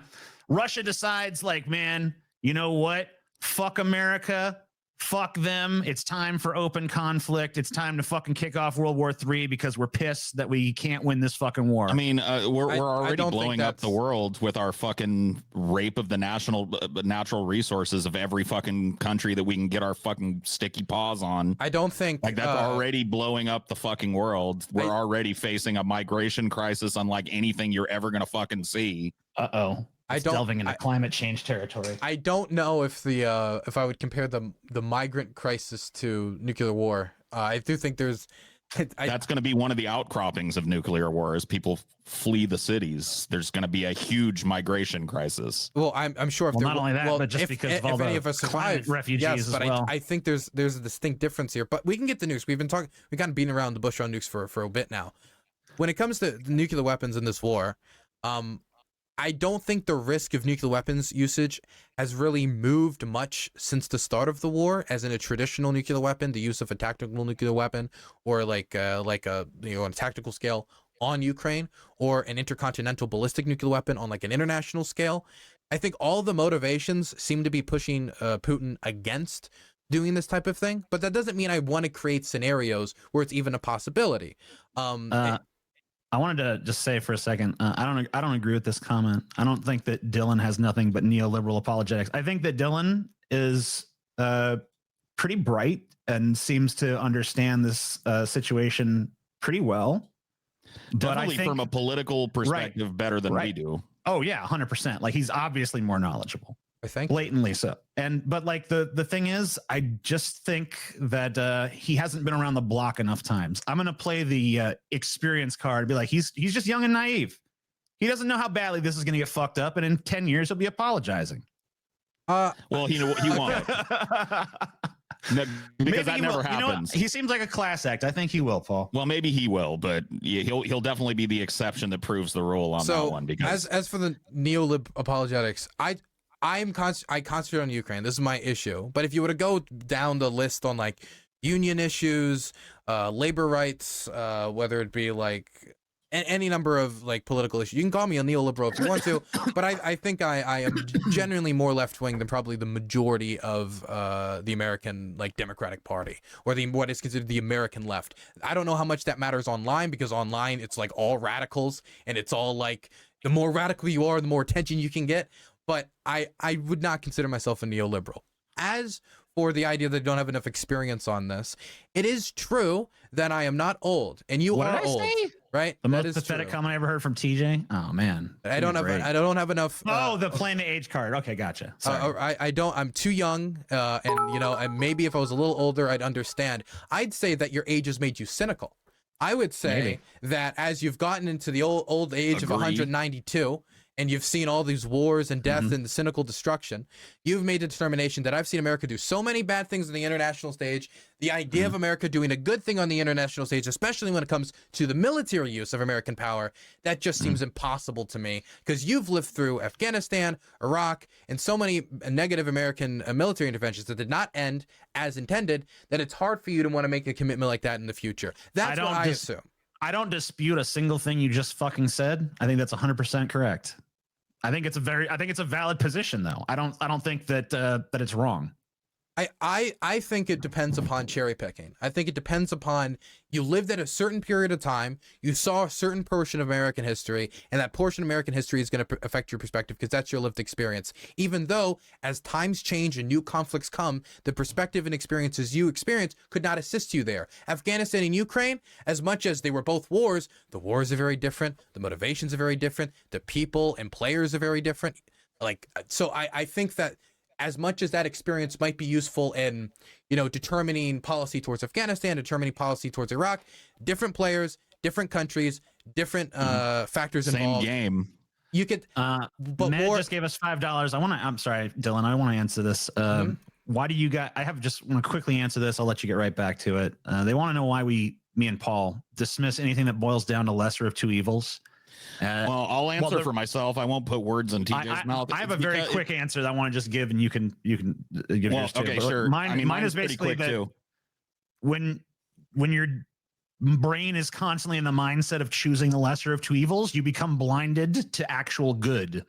So that would be my problem with it. Right. I would just say that at my core, despite being labeled a doomer, I'm an idealist. I think that humanity is capable of coming together in an unprecedented way that might stave off our eventual self-inflicted extinction, at least for long enough for us to maybe get off this planet and explore the fucking cosmos together as brothers and sisters. But I don't think it's probable that it's going to head that way. And a lot of the reason why I don't think it's probable is I see an entire generation of young people like Dylan who are being sold the same bill of sale that I was sold when I was Dylan's age.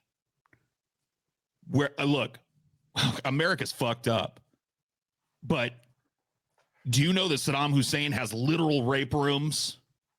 He has literal fucking rape dungeons. So these people are going to be way better off if we just go over there, drop some munitions on their fucking freedom fighters, okay, the brave freedom fighters, and make it a military outpost of America. I think you got your wars mixed up. We didn't. No, I'm talking. You're talking about we dropped weapons to the Afghanis, the Afghans. We didn't. Drop we weapons also. I mean, we're doing the same. We did the same thing in Iraq, my friend. Where did we give guns to? The Iraqi military that was being trained by American soldiers throughout the entire occupation of Iraq. Oh, okay. I thought you were talking about to fight Saddam. We dropped guns to rebels. Afterwards, yes, we did. No, we did. Iraqi military. No, we did. We did that as well. We supplied munitions to counter factions in Iraq, like Shiite militias in Iraq during the Iraq invasion. Yes. Which Shiite militias? I don't remember the names of the Shia militias. Okay. Sorry. So I'm sorry. I never heard about us doing like any combined arms operations with like Shia militias or anything during the Iraq invasion. I'm just unfamiliar with it. But I was also three. Those Shia militias eventually became what we dubbed the Iraqi army, and we're given weapons and training. That's my point. That's what we're doing in Ukraine. Yes. We're delivering weapons and we're providing military personnel strictly for training purposes to teach Ukrainian people how to use those weapons and how to fight with our tactics, right? TJ and Paul will be back in America in 1776 and be whining about how they were receiving weapons from Imperial France to fight the British. I mean, maybe. Who fucking knows? Maybe history would have turned out better. You don't fucking know, bitch. Can we also like acknowledge that the situations we're talking about like are vastly different because we're also talking about deposing regimes, creating power vacuums, and then filling the power vacuums ourselves. We did that in Afghanistan and we did that in Iraq. In Ukraine, there isn't a power vacuum. In fact, Zelensky, if anything, proved there wasn't a power vacuum by staying in the country when many people expected him to flee, many people expected his government to collapse, and he performed much better in wartime than he honestly did during peacetime. I agree that the situation is different and the players are different, but the game is the same. Well, war is the game, but the games have different rules in different countries because there's different conditions, a different stand. I do want to really quickly. Sorry, I'm sorry. I don't mean to interrupt. I think like we're going in circles at this point, though. I don't know if you guys agree, but I feel like it's kind of like gone over the same kind of place a few times now. We've done a few laps around this track. I just want to remind everybody of our goals tonight. You guys have already made the first two pretty easily, and we're pretty goddamn close to the third one as well. So for 150, we got Public Freakouts Cat Edition. It's going to be Public Freakouts, but everything's related to some kind of cat. For 300, we have a quiz where we're going to try to discern the difference between fake headlines and real ones. Of course, in this ridiculous fucking time, that's going to be pretty hard. For 450, we have some right-wing memes and right-wing posts that we're going to look at and just ask the question, is the right all right? I don't know. I don't think they are. I think the answer is no, but hey, maybe they'll change my mind. For 600, we're going to do Let's Watch Christian and Anti-Atheist YouTube Shorts. Mostly going to be one guy we're going to be looking at, but we have a few little appetizers before we get to the main course on that one. For 750, we're going to take a look at Cornel West's run for president, see what we think about that, see if he could earn our vote, ask, is he just a spoiler? Does he have any sort of fucking chance in hell? Those kind of questions. And then for 900, we're going to watch Ben Shapiro shred a pro-choice argument, a new pro-choice argument in his mind. I don't think it's actually all that new, but I guess it's the first time he's heard it because he describes it as new in the video. I don't know what we're going to do for Sloppy Seconds tonight. And I did want to announce that we have figured out what our July gauntlet is going to be. We're going to be doing the paranormal gauntlet. It's going to be 6 hours of us looking at, the evidence for ghosts. Did you hear that ghost? Was that a ghost? Ghosts and UFOs and skinwalkers, whatever the fuck, whatever kind of ghost, whatever kind of paranormal shit we can fucking find. Anyway, there is one aspect of this that I wanted to get into. Go ahead, I didn't want to interrupt the flow, and I don't want to take us back. Sure, but I'm not going to go back and find it. But there was just a comment saying TJ and Paul's ageism is really showing right now. I kind of want to establish this shit because I was not playing the age card. I mean, Paul, you opened this. I'm not going to play the age card, but I do think that lived experience is important in the development of one's kind of worldview and expectations for an event. Sure.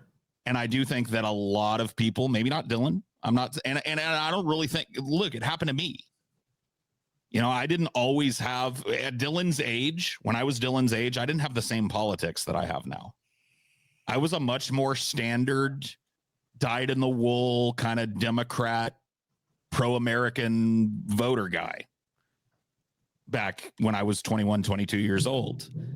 And it was through years and years of being outright lied to by my government about their intentions in these various different countries and the quote unquote freedom fighters that live in them that eventually become terrorist scumbags that we're going to smoke out of their holes. It is through decades of lived experience that my position is what it is now. And I do think that creates a gap between Dylan and I. Dylan, look, you can academically study. You might know more about the particulars of the Iraqi invasion than I do. I never studied it like, a job. But there's a difference between academically studying something and living through it. Yeah, I mean, I do acknowledge, like, I was not alive during the invasion of the liberation of Kuwait. I wasn't alive during Yugoslavia. I wasn't alive during Iraq. Well, no, I was alive during Iraq. It was just I was like watching Little Bill. I was a big Little Bill fan, which I can't rewatch now because, Bill Cosby, terrible. But damn. You can't separate art from artist on that one? I can. I just like to make fun of Bill Cosby. I still love Bill Cosby's stand-up and his work, despite the fact that he's a scum. There has to be a line though, because I feel like if somebody does my line is now I won't go see a Bill Cosby concert and put money in his pocket. I will not go and go help Bill Cosby actively now. I do think there has to be a line though. It's to some degree because TJ disappeared. If I look at somebody's art and all I can think about is their crime or like the bad thing that they did, then I can't watch it anymore, right? Like that type of stuff is pretty bad. And with Bill Cosby and Little Bill, it's like that because all I can think about when I hear his voice is like that same voice being like talking to this woman in that way. Let me get you a drink or whatever. Exactly. Yeah, that's all I can think about. Have another Jack and Coke. Yeah, no, I get what you're saying. I just I don't know. I think seeing so many of my icons fall over my life has led me to have to really have a pretty good ability to set aside what a scumfuck somebody is and just kind of enjoy the art a little bit. I mean, to me, like Bill Cosby was raping his way through the 80s and he made what I consider to be the best stand-up special ever. One of the first to really get super popular. Bill Cosby's himself is just an unimpeachable fucking masterwork of stand-up. You very rarely find a better example of a comedian that holds an entire audience in the palm of his hand like Bill could. And I think that honestly, that was part of his darkness. I think he used that kind of charisma in a very dark way to perpetrate the crimes that he did. So I can definitely see, your point of having a trouble with it, but I have to set it aside because I couldn't do it like it was. If I found out Norm Macdonald was a serial killer, I would probably just not care. There are a few people that I could. In fact, I wouldn't even be surprised if Norm turned out to be a serial killer. Was a serial killer. he kind of gives me the vibe, so I wouldn't even be shocked. He'd be a pretty funny captor, though, wouldn't he? I feel like he'd be telling jokes the whole time. That is one thing that we can maybe talk a little bit about while TJ's gone. Yeah. One last thing though, because my audience. Sure. No. Go ahead. Go ahead. Gonna yell at me for this, and I do want to make sure I say it. I do acknowledge you have experience, as in you've lived through more geopolitical conflicts than me, but my experience with this particular geopolitical conflict, I think is very deep compared to the average person. And absolutely. By coming here and speaking to people on the ground, seeing the response on the ground, documenting stuff, I've become more supportive of Ukraine as I've gotten more experience. And the more time I'm here, and to an extent that is emotional, but it's also because certain ideas that I had about what the country was like were smashed when I got here, and the type of values that people had. For example, the Russian speakers. I don't know if you've heard this before, but the Russian speakers of the Donbass, the Russian speakers of Zaporozhye and Kherson, they're being oppressed by the Ukrainian government because of the evil language laws. And I've even heard some people claim that you can't speak Russian in Ukraine. But then I go to the first time I ever went to the forward operating position in Zaporozhye, that was a crazy trip too, because I got chased by a Russian drone during that trip. Which, oh God. Well, what happened was, how do you know? Can I ask you about that? How do you know you're being chased by a drone? So what happened was, is we were going to the forward operating position. So that is the literal front line, as in you are facing the Russians. That is the position we were going to. We were going to go there to film and check the conditions. And when we were like 2 miles from there, we get a call, which basically says that, hey, don't come. We're getting shelled right now. And we could hear the shelling. So we pulled off on the side of the road, and we're in Zaporozhye. So it's a lot of wide open fields. So to our left, big wide open field, and to our right, a bunch of trees, no buildings for like miles, right? Yeah, just endless forests, just endless forests and fields. It's like it's kind of like the Midwest, right? It's a lot of sections of the Midwest. Gotcha. And I hear this, like, I think 30 minutes in, as I was just kind of like documenting people and like recording them and stuff, I hear like a weird, like kind of like buzzing sound, almost like a small swarm of bees, or maybe like your phone vibrating. And I turned to my friend Patrick Hillsman, who's done a lot of great work in Syria, who's going to be coming back soon, and I'm so excited to party with him when I get to meet him again. I turned to him and I say, "Do you hear that?" And he says, "No." And so I think I'm going crazy. I'm like, whatever. And then like 5 seconds later, somebody yells drone. Either they spotted it in the sky, maybe they heard the sound as well. And immediately we all beeline into the forest, and we get down quick because we didn't know if it was a drone with had a munition tied to it. I don't know if you've seen those videos where they drop the grenades on people. Yes. Yeah. Those things are really scary. And you got nowhere to run in this area too, because you're in wide open fields and a drone that's faster than you carrying an explosive munition. There's only so much you can do. Right. It could be a suicide drone, or it could be a drone spotting. It could be an artillery spotting drone, as in it was trying to spot us to call in artillery. That actually is what it was. It was a drone spotting. It was an artillery spotting drone. So we're in the forest, we're hiding, and eventually someone makes the call like, I don't want to wait here for the artillery to all kill us, so we're going to make a beeline for the van, which was the van we were using to transport ourselves. And let me be clear, it was a piece of shit. It was breaking. It's just a van. It was not just a van. van. It was a van painted green. It was something that somebody would take their kids to soccer practice in, and it was painted green. Therefore, it's camouflaged. A lot of the vehicles here are like that. This is part of the reason why the Ukrainian government yells so much for armored vehicles, is because they don't want soccer mom vans to be the tip of the spear and any counteroffensive. And so we get in the van and we're driving away, and we pull off on the side of the road like 3 miles down because they want to take cover for a bit more and kind of regather their surroundings. And my friend Patrick Hillsman is adamant that at that point, the previous position we were at was shelled, that he could hear it being shelled. I didn't go back and check, but that's something he's adamant in. That's his claim, not mine. I don't know for sure because I didn't go back and check. At that point, we know we have to get out of the area. But they're kind of scared to make a run for it because the more we're out in the open, when there's a drone in the area, it might spot us. We didn't know if we lost it or not. But they make the determination that they got to make a run for it because the longer they wait, the more likely it is that they'll spot us, they'll give the coordinates to the artillery guns, and then they'll kill us. And so we drop back into the soccer mom van. They put the key in the ignition. The thing stalls. So we're trapped in the forest. God. There's a drone in the area. Van won't move. And they're trying to get this thing started, and it just will not start.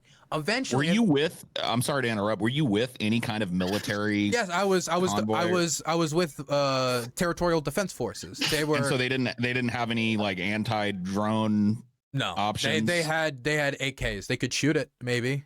They could shoot at the drone. They could shoot in the general direction of the drone, but they didn't have any anti-drone weapons. No, any anti-drone guns or stuff like that. That stuff is you can actually buy those things at the store. It's very strange, but they are quite expensive.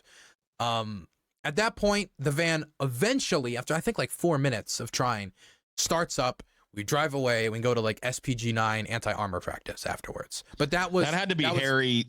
That had to be a hairy 4 minutes sitting in the van, knowing that there's a drone with a bomb possibly on it in the area, and like listening to that engine try and turn over. I preferred being outside of vehicles than inside vehicles in scenarios like that. And I've never been in anything even approaching that, but I would too. I would rather be out in the forest with some leaves on me or something, Every video you see of this war is of vehicles exploding because they were hit by artillery, hit by drones, hit by anti-armor. Like you're a bigger target, and you're all condensed together. And this van doesn't provide any cover, like zero cover. It's again, it's a soccer mom van. You could take a Glock to the thing, and it's just going to turn into shrapnel. It's gonna work against you if it's hit by any kind of significant munition. Yeah. So I felt more comfortable outside of the van for that reason, but also I could distract myself when I was outside of the van. I could like lay down so I'm doing something, or I could, you know, be on my phone like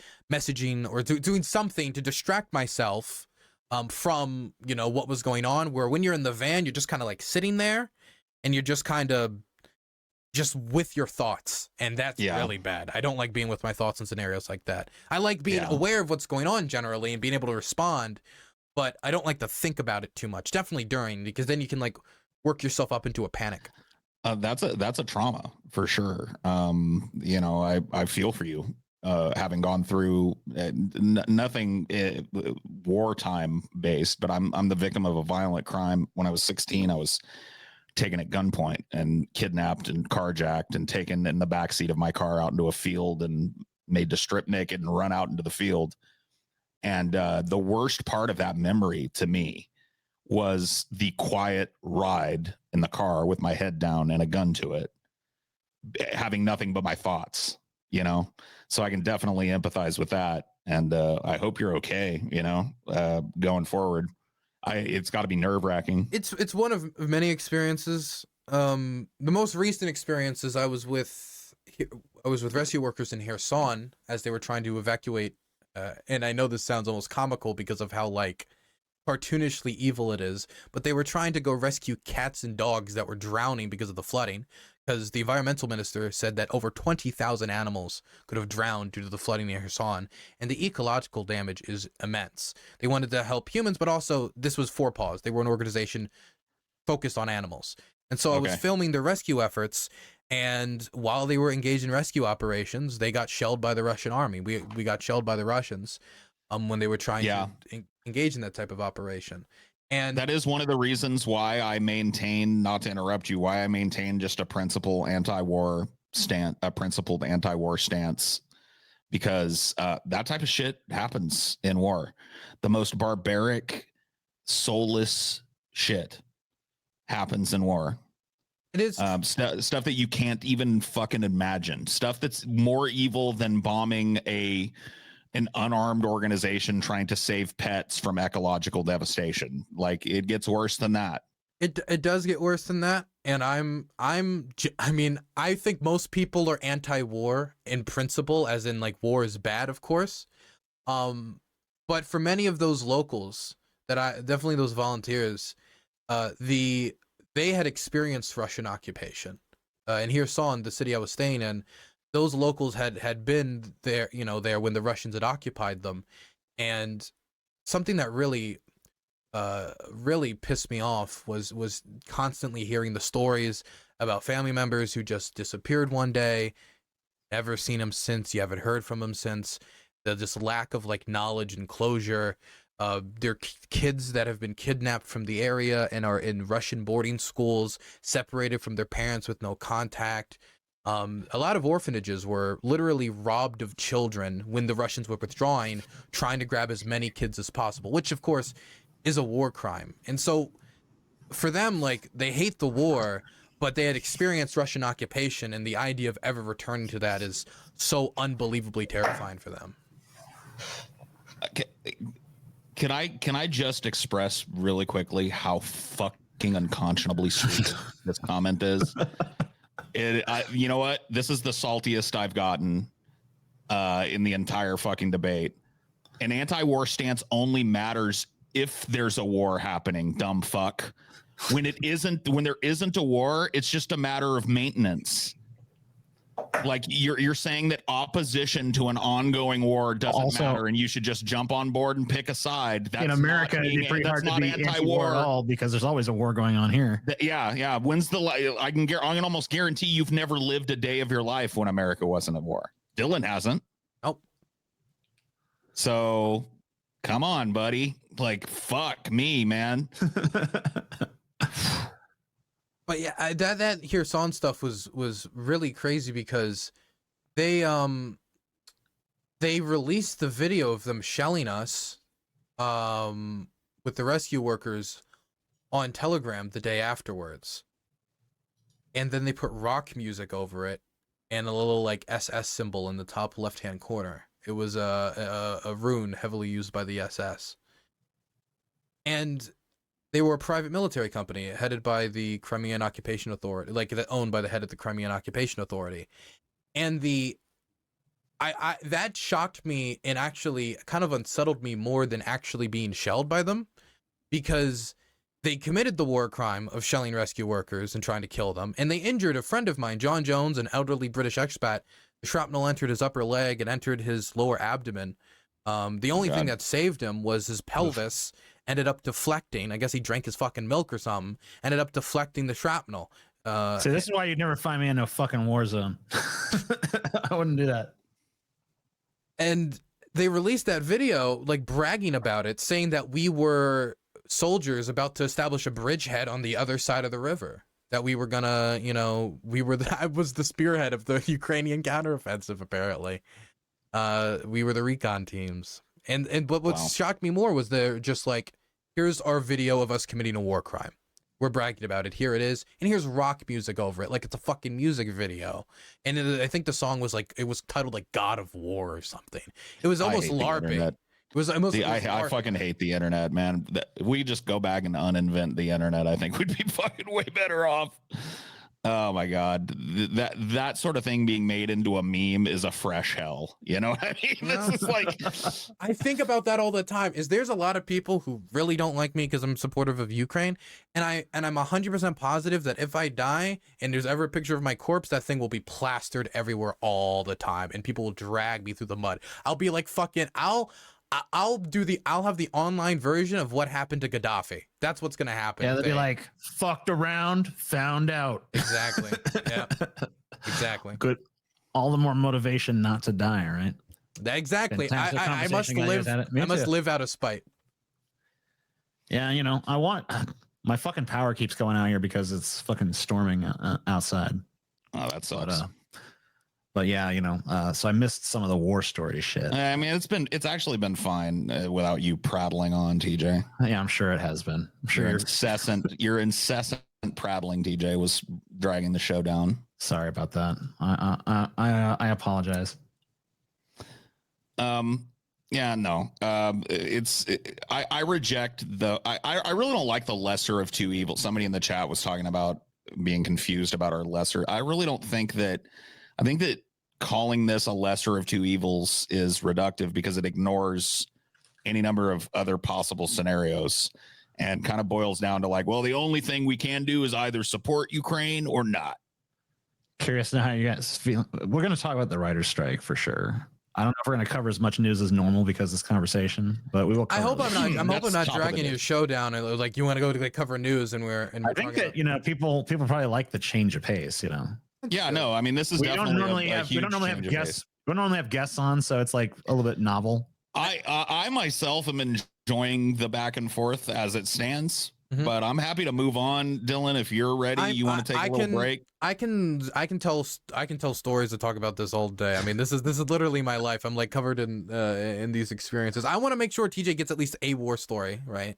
Before he cuts out his power again. For sure. I'm trying to think. I already told. What's your best one? Is the drone one your best one? The drone is probably one of my best ones, but I can tell you one that freaked me out. Because I didn't even know about it till afterwards. I almost died, but I didn't know about it till months later. So I had this experience where I was with these two Polish aid workers by the name of Pavel and Philip. Now they're interesting people. As in they're very like party type guys. They're very one of them's like a very kind of like laid back kind of like stonerish skater bro, surfer bro, like mushroom tattoos on his leg. You get the idea, right? But they're aid workers and they're good people. I love both of them. They're great guys, but sometimes they can be a little distant. And on one of these occasions, it was me, my friend Patrick Hillsman, Pavel and Philip, and we were driving back. I forget exactly which deployment this was. This might have been, this probably would have been back from Zaporozhye the first time. And on the way back, apparently, while I was asleep and everyone else was asleep, Pavel parked us in one of the largest minefields in the area without knowing it. He didn't check on the side of the road. He just parked us in there. And the only reason he found out was hours later when he woke up and he looked around, he saw like the mine death skulls everywhere, like death, you will die if you step here. And it completely surrounded the van. And so without waking us up, he pulls out and drives out of there very carefully and continues the journey once finding that out. And I didn't know about it until a year later. Wow, that's fucked up. That almost makes it worse finding out a year. It is. It did later. make it worse. I was shook because my other friend who wasn't even there told me, and I was like, "Wait, how do you know this and I don't? I was there. I could have blown up. How do you know?" It could have put you in the loop on that one a little sooner than a year. That's pretty fucked. I don't know. I kind of feel like I wouldn't want to know. You know, that reminds me of if we just go far, either sleep through it and wake up on the other side, or like, you know, that reminds me very much of a war story. And by the way, this story very formative in my kind of like anti-war position. My uncle is a Vietnam vet, and he was, as they say in the movies, in the shit. Moving through the jungle with his platoon. Under constant attack from VC militants, and absolutely this is the most pants shitting shit that I've ever heard. And it's not even a gory war story like yours, the happy ending, but still dark as fuck. This is kind of the same way. My uncle drew night watch, and it was they set up a bunch of mortars that, for those of you that don't know, mortars explode outward in a cone. Set up a bunch of mortars around their position, and he was the guy basically sitting there with the little red button in his hand. And if the VC charged out of the jungle, it was his job to hit those mortars at the right time and take out as many as possible, push them back. So he sat up all night, dark as fuck, because it's out in the middle of the jungle and they're trying not to give their position away, so it's all lights out and shit. He's sitting in his little central position, from a high vantage point, waits all night. And because he was on duty, his last duty before they went to march out was to go and recollect the mortars. And he found that during the night, VC troops had snuck out of the forest into the clearing and turned all of the mortars around so that they were facing inward at the camp.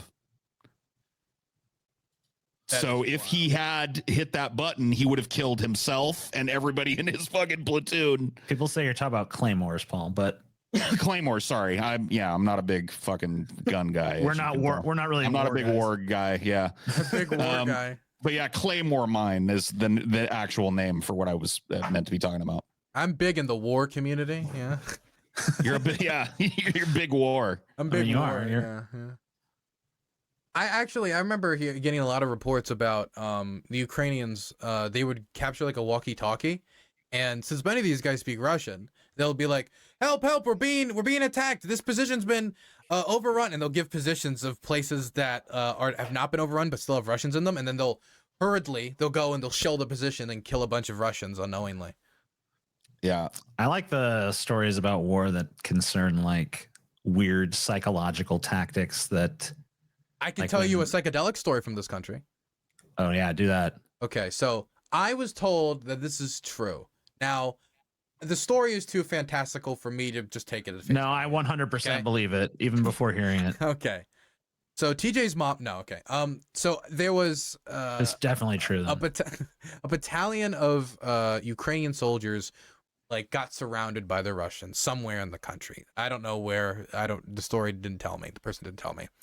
And they were behind enemy lines. They didn't know what to do. And the only way out was through a minefield, right? Mm-hmm. We were directly through a minefield. I don't know if it was anti-tank, but I would assume anti-personnel, right?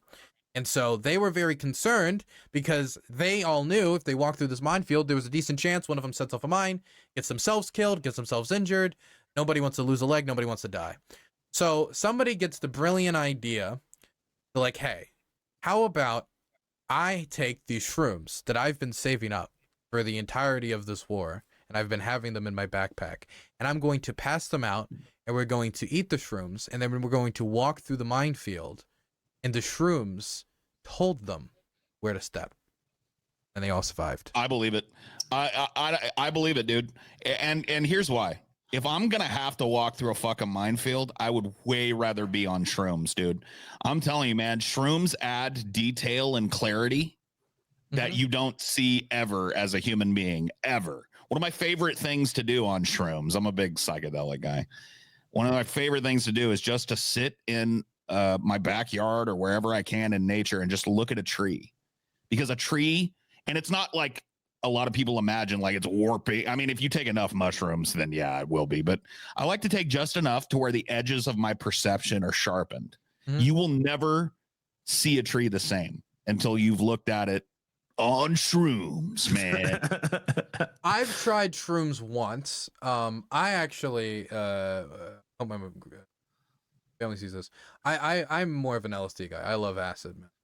Oh, dude, tell me. I have been acid dry for years, and I'm very sad about it. I would love some acid. I'm not a big I'm very big on like knowing what goes into my body, and acid is one of those drugs that I feel like is something that I can consume safely and something that I have fun with consuming and I enjoy. And it's also relatively pretty cheap. It's not an expensive drug habit if you keep it under control. It has, it has like a cool down timer too, because if you can't trip day after day after day, which I think you can, but it's not recommended, and it diminishes the experience. You get a diminishing return if you keep taking acid day after day after day. You're not going to get the same effect. I've already told this story before, but I think you guys would probably appreciate it more. Now came back and I was in a state that, of course, where acid was legal, because I would never commit a crime. And I just got back from Ukraine for the first time, and I was like, okay, Thanksgiving's coming up. I have this big family thing, but afterwards I got all this acid and I want to take it and I want to trip out. It's going to be great.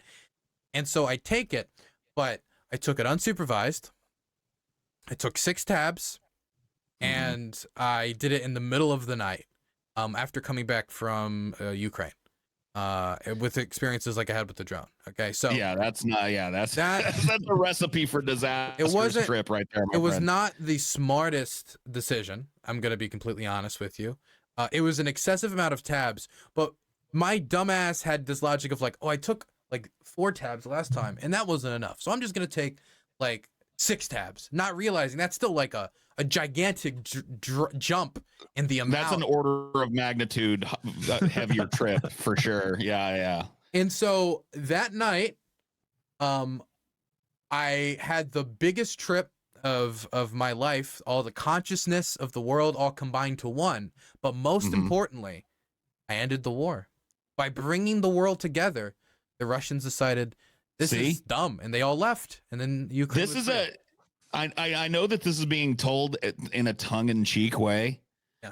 But another thing that has profoundly affected my worldview is exactly what you're describing. Psychedelic experiences are some of the most important experiences I feel I've ever had as a person. I do believe that it changes your awareness in a way that allows your brain to think outside of cynicism and actually think like we could end this today if we all just locked hands as brothers and sisters on this fucking woe-begotten ball of rock, because we're all from the same fucking star stuff anyway. It really opens your mind to that kind of thinking, and I think it's important. I think a lot of problems could be solved if we had world leaders get together, like the G7 or whatever the fuck it is now, and just drop acid together in a nice dark room with comfy chairs, some candles, maybe take a little walk outside in the garden. I genuinely believe that if that happened, that unlikely scenario happened, fucking inroads would be found. Brotherhood would start to take hold, It was always acid. That was the solution the whole time. I saw this recent study, or there's an article on a study about the effects that like Molly had on one of the Unite the Right, like really hardcore white nationalist protesters. Oh yeah, I read that story too. Yeah, it was very strange. Like it was an interesting story to have him be so transformed in such a major way, where he's telling the study makers, thank you, I know what I have to do, and he just completely turned. He's no longer racist. He's completely dropped it. It was super cool. But also, I do know that amongst the esoteric, like weird pagan Nazi community, they're also pretty into drugs too, and psychedelics, and they kind of twist like psychedelics and Nazism and like all these types of things and kind of mash them together. So sure. I do think that it can help people come together, but I also don't think it's a cure-all. Like I think it depends on the person who's using it. Like if I gave acid to the Taliban leaders, I don't think by them taking it, by the end of it, they're gonna be like, man, let the titty show, man. Let the titty show. I don't think that's what's gonna happen, you know? I mean, I think it could happen, but it would take repeated trips to let the titty show. You know? Gotcha. But no, you're very suggestible under the influence of a lot of psychedelics. Acid, I find, is particularly a suggestible drug. The vibe of other people. Well, that's why Charles Manson used acid to. Well, that's why as one of his brainwashing tactics. That's why family. 2 of the 3 acid trips that I've had with TJ were ruined by TJ fucking with me. Well, it wasn't you the first time. It was Ben the first time fucked with me. Yeah. And then I remember, dude, one of my fucking worst acid memories is you getting me to sit in front of a TV and watch skaters break their ankles and like, you know, like the ouch compilations or whatever. Why? Yeah. Why would you do that? You put me off the fucking deep end with that one, my friend. That one was fucked. But yeah, if you're with a bunch of Nazis and you're all Sieg Heiling and you drop acid, you're gonna be esoterically Sieg Heiling. You know what I mean? The idea is to get that Nazi, get whoever the leader of them Nazis is, and put him in the room with the Taliban and with the corporate overlord and with the cucked British prime minister, and have them all drop fucking acid and have a beautiful mishmash trip. I'm just scared that if we get like Putin to take acid, we're like, okay, so he's gonna leave Ukraine, and the next day he comes on TV, he's like in full battle armor, like he's on horseback, he's like, I have learned of the Mongol roots of the Russian people, and we must go engage in a great crusade. And it's just like complete 180. He's got like Alexander Dugin, like the Eurasianist behind him. I feel like I feel like it'll just turn it up to 180. You know what I mean? Yeah. Maybe, I don't know. I find it's worth a shot. I don't know. Yeah, it's worth a shot. Yeah. If we haven't tried it yet, you know. Yeah. We've tried fucking a lot of this other stuff we've talked about. Give it a shot, man. We haven't tried this once yet. I think we could have some different sessions too. I don't think it all has to be LSD. You know, I think we have a weed session as well. I'm convinced you got to fucking show them. You got to show them Wizard of Oz synced to, Dark Side. I don't. That thing's bullshit. I'm sorry. You got to do it on acid though. You got to do it on acid. I had the most profound acid experience of my life watching Dark Side of the Rainbow. But okay, like listening to when the Munchkins fucking came out, bro. When the Munchkins came out, Dylan, you don't understand. I could see on their little faces radiating the pride that they had as they danced their jigs. And I realized that's me. I am that little person, and he is me. And we're all fucking dancing in Munchkin land down the yellow brick road. We're happy because the witch has been fucking killed, man. Amen. Look, that's beautiful.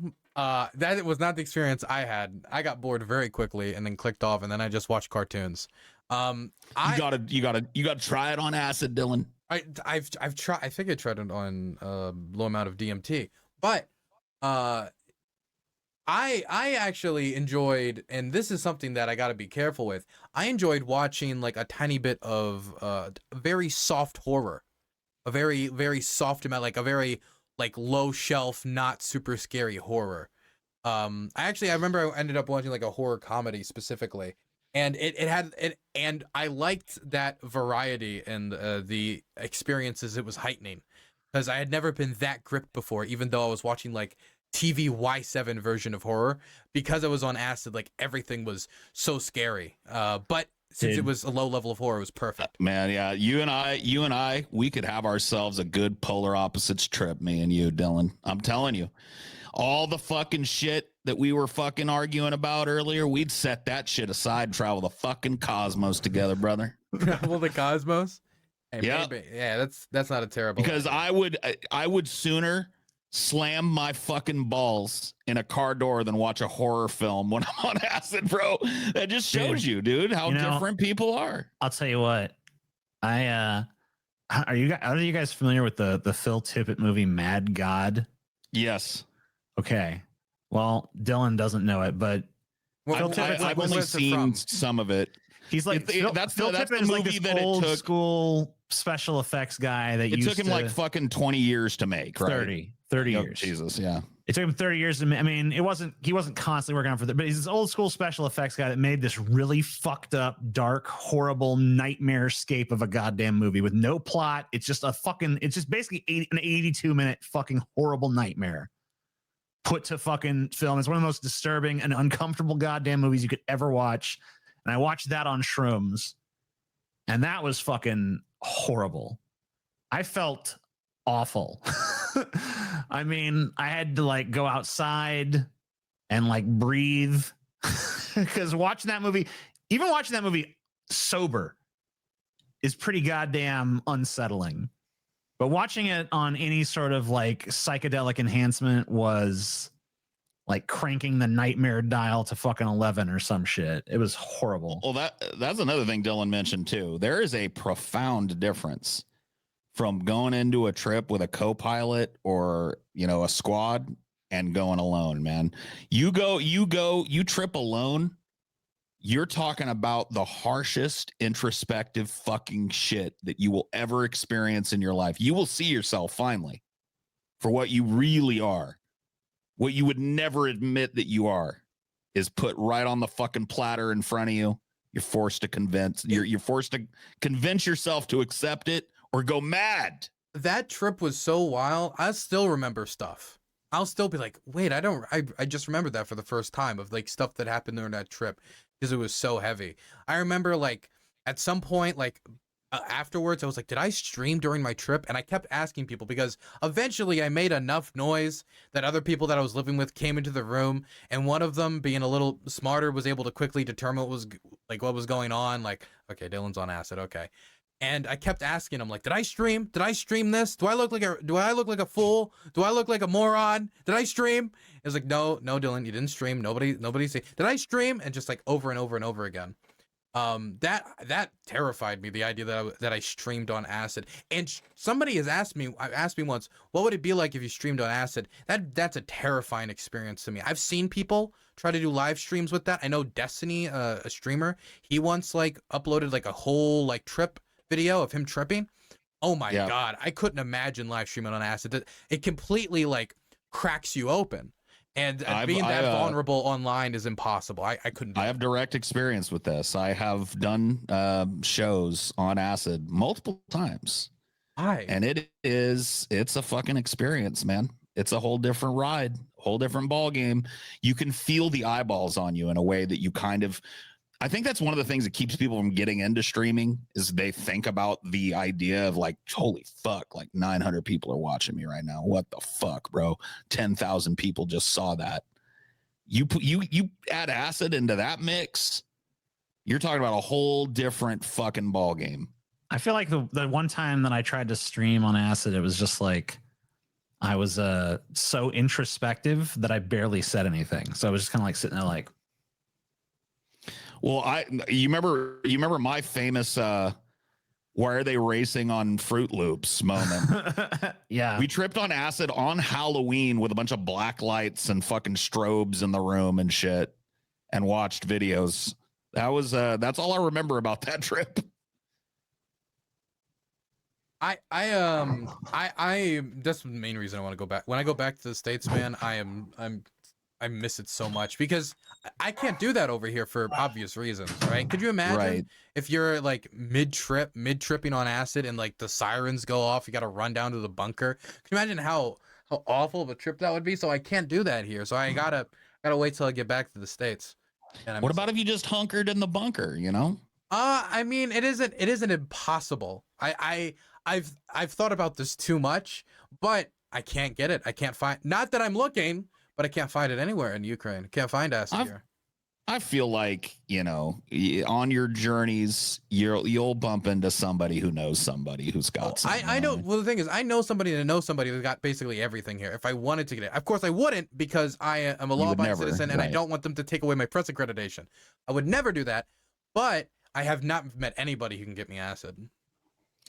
Yeah, I mean that's the fucking hell of acid, is that sometimes it's just not available. But yeah, no, I don't blame you. I mean, I'm young, so obviously, like, I wouldn't. I assume it was more available in like the 80s or something, right? Yeah, I feel like in the early mid 90s when I first started dropping acid, that it was I had a guy that could pretty much get it whenever. Well, wasn't there like some professor that was manufacturing all the acid in like a silo somewhere? Like most of the acid was being made by one dude, and he got busted, so that kind of dried it up a little bit. I mean, I don't know. I've heard that a lot of the acid was manufactured by one guy before, but I don't know anything beyond that. You know, another thing that's cool about acid specifically and psychedelics is most drug dealers do not give a fuck about what, a lot of them just don't give a fuck about what they're peddling. Like, if someone's dealing heroin or crack or any of these things, like, most of them are just greedy pieces of shit who's going to get a community on smack or poison, right? Like terrible stuff. Not the weed dealers is different, but when we're talking about like these hard drugs, fentanyl, opioids, like, nobody's doing this because like, oh, I'm really enthusiastic about fentanyl. Like, me and fentanyl, we go way back. I think fentanyl has a transformative experience. Nobody's saying that shit. No. You talk to people who deal acid and shrooms, they're activists, man. They're like, they're ready to go to prison for it. They're ready. I don't blame them. I mean, I know a lot of the guy's name was William. The guy's name was William Leonard Pickard. Oh, okay. And he was a professor. I guess he's released now. He got released in 2020 on a compassionate release.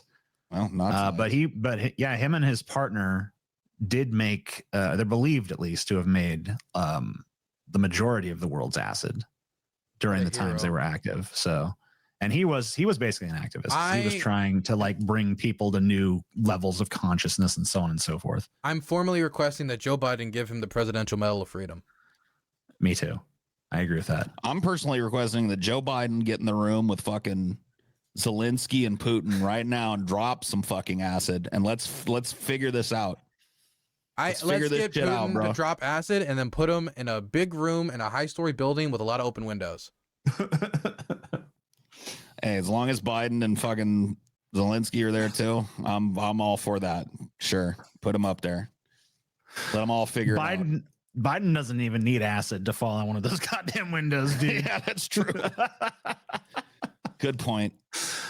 In fact, I actually have a story about Biden falling yet again. Oh yeah, I saw that. It wasn't one of his major spills, but just the fact that there's so many, I mean, there's gonna be some fucking ads. He's got so many different incidents of just toppling, teetering over like a fucking house of cards. He's a man. He's an earthy of the earth man, and naturally, being a very grounded individual, he's gonna be close to the ground at times. Right. He wants to be close to the earth, close to the soil. Yes. Yeah, no, I don't know. That's a whole different fucking ball of wax there. The fact that all of this foreign policy is basically being overseen and ultimately decided on by a dude that doesn't know where he is half the time. Man, Joe Biden has surprised me on Ukraine. He has a lot of experience on the Senate and the Foreign Relations Committee. A lot of experience with foreign policy. Definitely during vice president, he tried to be involved. It's too bad he forgot it all. I don't think that's the case. I think people exaggerate it. I do know he fumbles on his words at times, and he has like old man syndrome. At times, more like every fucking word out of his mouth is a fumble. How often do you actually sit down like Biden speech? I'm gonna sit down. We've done it before. Way more than your average people. Yeah, unfortunately, I do too. And he does fumble on his words, not nearly as much. It depends on the day, on one hand, but also not nearly as much as. It's not even really like the word fumbling is one thing. Yeah, it's more like the mushmouth. The thing. I have sympathy with that because I'm mush-mouthed. I'll lisp or I'll but not stumble on my words. not compared to Joe Biden. I've had a conversation with he's you. Lost a step for sure. So I've had a conversation with you just in the first couple hours of the show that would be functionally impossible to have with Joe Biden. I don't know. You might be mush mouth, but not on the level he is, man. The thing that bothers me most about Biden is not the fucking stumbles and the, malappropriation of words. It's the fucking just the way that every sentence he speaks devolves into kind of a mushy, I don't know where this is going kind of zone. Yeah, he loses his train of thought an awful lot. Yeah, especially for a leader of the free world. I do think that Joe Biden is not a tremendously good public speaker. Does lead us? I do think loses his trains of thought is actually, I think that more accurately points it out. But when it comes to foreign policy and specifically Ukraine, he has been like weirdly balanced in a way and much better than I expected from him. I think he's had a very good balance on the war. If anything, I feel like in some areas I would want him to be more aggressive, but he of course has to consider, of course the nuclear element and how much he wants America to get involved, and he's done better than I expected, honestly. You said earlier that one of your biggest criticisms of Biden is the kind of drips and drabs of stuff that he's sending. I think that that's by design. I think that the drips and drabs are happening because it's in the best interests of Biden's donors for this war to fucking slog on for as long as fucking possible. Nah, I don't buy that. I think there's a lot more likely explanations. For example, one of the biggest things we drip and drab on, which is a big issue, is artillery shipments. 70% of the people who die in this war, military-wise, they're getting killed by artillery. Right? The majority of interactions I've had where like I've been in life-threatening situations or my buddies have been, it's artillery. Most of the times it's not small arms fire, it's not ATACMs or like these other like high-profile weapons that are getting attention, like the javelins, stuff like that, or RPGs. It's almost certainly artillery. And the artillery shipments that we're making to Ukraine are just not up to cuff. And I don't think that's because we don't want them to win. I think it's because our artillery production is just I don't think it's because we don't want them to win either. I think it's because we don't want them to win quickly. I think if that was the case, I think if they had enough artillery, they might push the Russians back. And we're not. How are we gonna make these hand over fist billions of dollars if we don't really have an excuse to send weapons anymore? Well, I think that no matter what, the weapons industry is going to make a lot of money off of Ukraine, because once the war's over, they're going to rebuild Ukraine's military. They're going to integrate them on Western equipment. They're going to integrate them on the F-16 fighter program. They're going to integrate them on Western or NATO standard artillery shells. So the weapons manufacturers are going to be making this money no matter what. They could make more money the longer the war drags out. But I don't think Biden has an interest in dragging this war out as long as possible, because he doesn't know how long the American people are going to support this war. I don't think he has an interest in that either. I think his donors have an interest in that. So you think his donors are like... If Biden thought that the people that support him could make more money with a quick solution to this, I think we would have seen something a lot more like TJ's proposed solution. I think we would have seen an immediate my crazy solution. Yeah, an immediate explosion. I wouldn't advocate it at this point, by the way. Yeah, it would have had to have been done early on.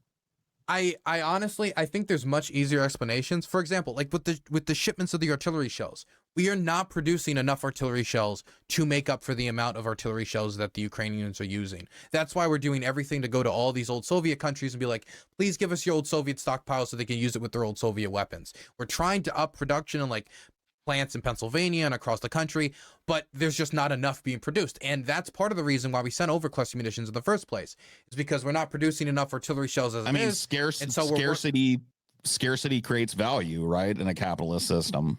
So you think, but we're not selling these weapons. They're not making money by us sending them. It's being tacked on to an ever-growing debt bill that will never be paid back. We're not selling the weapons, but we're buying. Like we're lending them at interest. But we're paying weapons manufacturers to make the weapons in the first place. Some of the weapons, yes. Other weapons, old Vietnam. So I mean, like someone's pockets being lined along the way. If these things are just flush if these factories are just fucking cranking this shit out faster than the Ukrainians can use them up. They can't charge $5,000 a round. The Ukrainians will pay for, would want every single round that could be possibly produced. And there's other competing companies that could also produce these weapons if the manufacturing is not up to cuff. And if somebody's artificially keeping the amount of weapons like low while there's a high demand for weapons, some weapon manufacturer, some weapons dealer somewhere is going to try to go in there to fulfill the demand. Unless, as I would fucking contend, they're all part of the same conglomerate, and they realize that it is in the best interests of their industry to keep these weapons at a low number, so that the price tag that's tacked on to the American fucking defense appropriations can be as high as possible. That's just basic business, right? I think it would be more basic business to try to sell as many of weapons as possible, wouldn't it? No, because then you sell a weapon cheaper on the round. If the system is flush with these weapons. Well, the thing is, that's how it works. But I don't think it's met to the point. I don't think it's met the point where to produce more shells is to make less money. To produce more weapons to make less money. They would have to. I think you would have to. They're not going to let it. Diamonds. Well, think about this. Contention is the reason that you see the drips. The reason you see the drips and drabs that you do, the reason you see the drips and drabs that you do is because they're not allowing it to get to that point. Well, think about this. I agree. We haven't reached that point. I don't think that the military industrial complex is going to allow us to get to that point. If you sent like they make less money. If you sent pretty much like an adequate amount of weapons to just resolve this shit, then what are the chances of those weapons being destroyed in that conflict? They're lower. But if you send just enough to like keep things going, like those get destroyed, they need to be replaced. They're going to be firing every fucking round you can send them and begging for more. Then they'll pay whatever. And I mean, it's not really a matter. The Ukrainians at this point are not paying for these weapons. I mean, they'll probably end up paying in some other ways down the line. But some of them are being sold at some of them are also being lend-lease, sweetheart rate and shit. Yeah, it's a lend-lease. So this is being tacked onto their national debt. I think what Paul's saying though. I think it's probably more likely that it's lining the pockets of like weapons manufacturers than it is, the U.S. government selling to Ukraine. I think it's more just like, hey, these people make more money. They have more money to give in campaign contributions to like whatever politicians they own. So I think it kind of just boils down to that. I mean, they're probably making money in multiple angles, even ones I probably can't even see because I'm not enough of an insider in that world to know all of the little, ways that they can, just suck profit out of. There's so little motivation for the allies of Ukraine to want this war, I think, to keep going as long as possible if they can win it soon, I think. Would it make sense for Biden? Well, I think that there's probably a lot of actors in this scenario, that's probably true of, but I think there's definitely people who probably, no matter what the conditions are in a society, someone's benefiting. So there's definitely people out there that there's definitely people out there that benefit from a prolonged conflict. Absolutely. That might have some decision-making power. I do believe that there are certain people that would profit from the war going on as long as possible.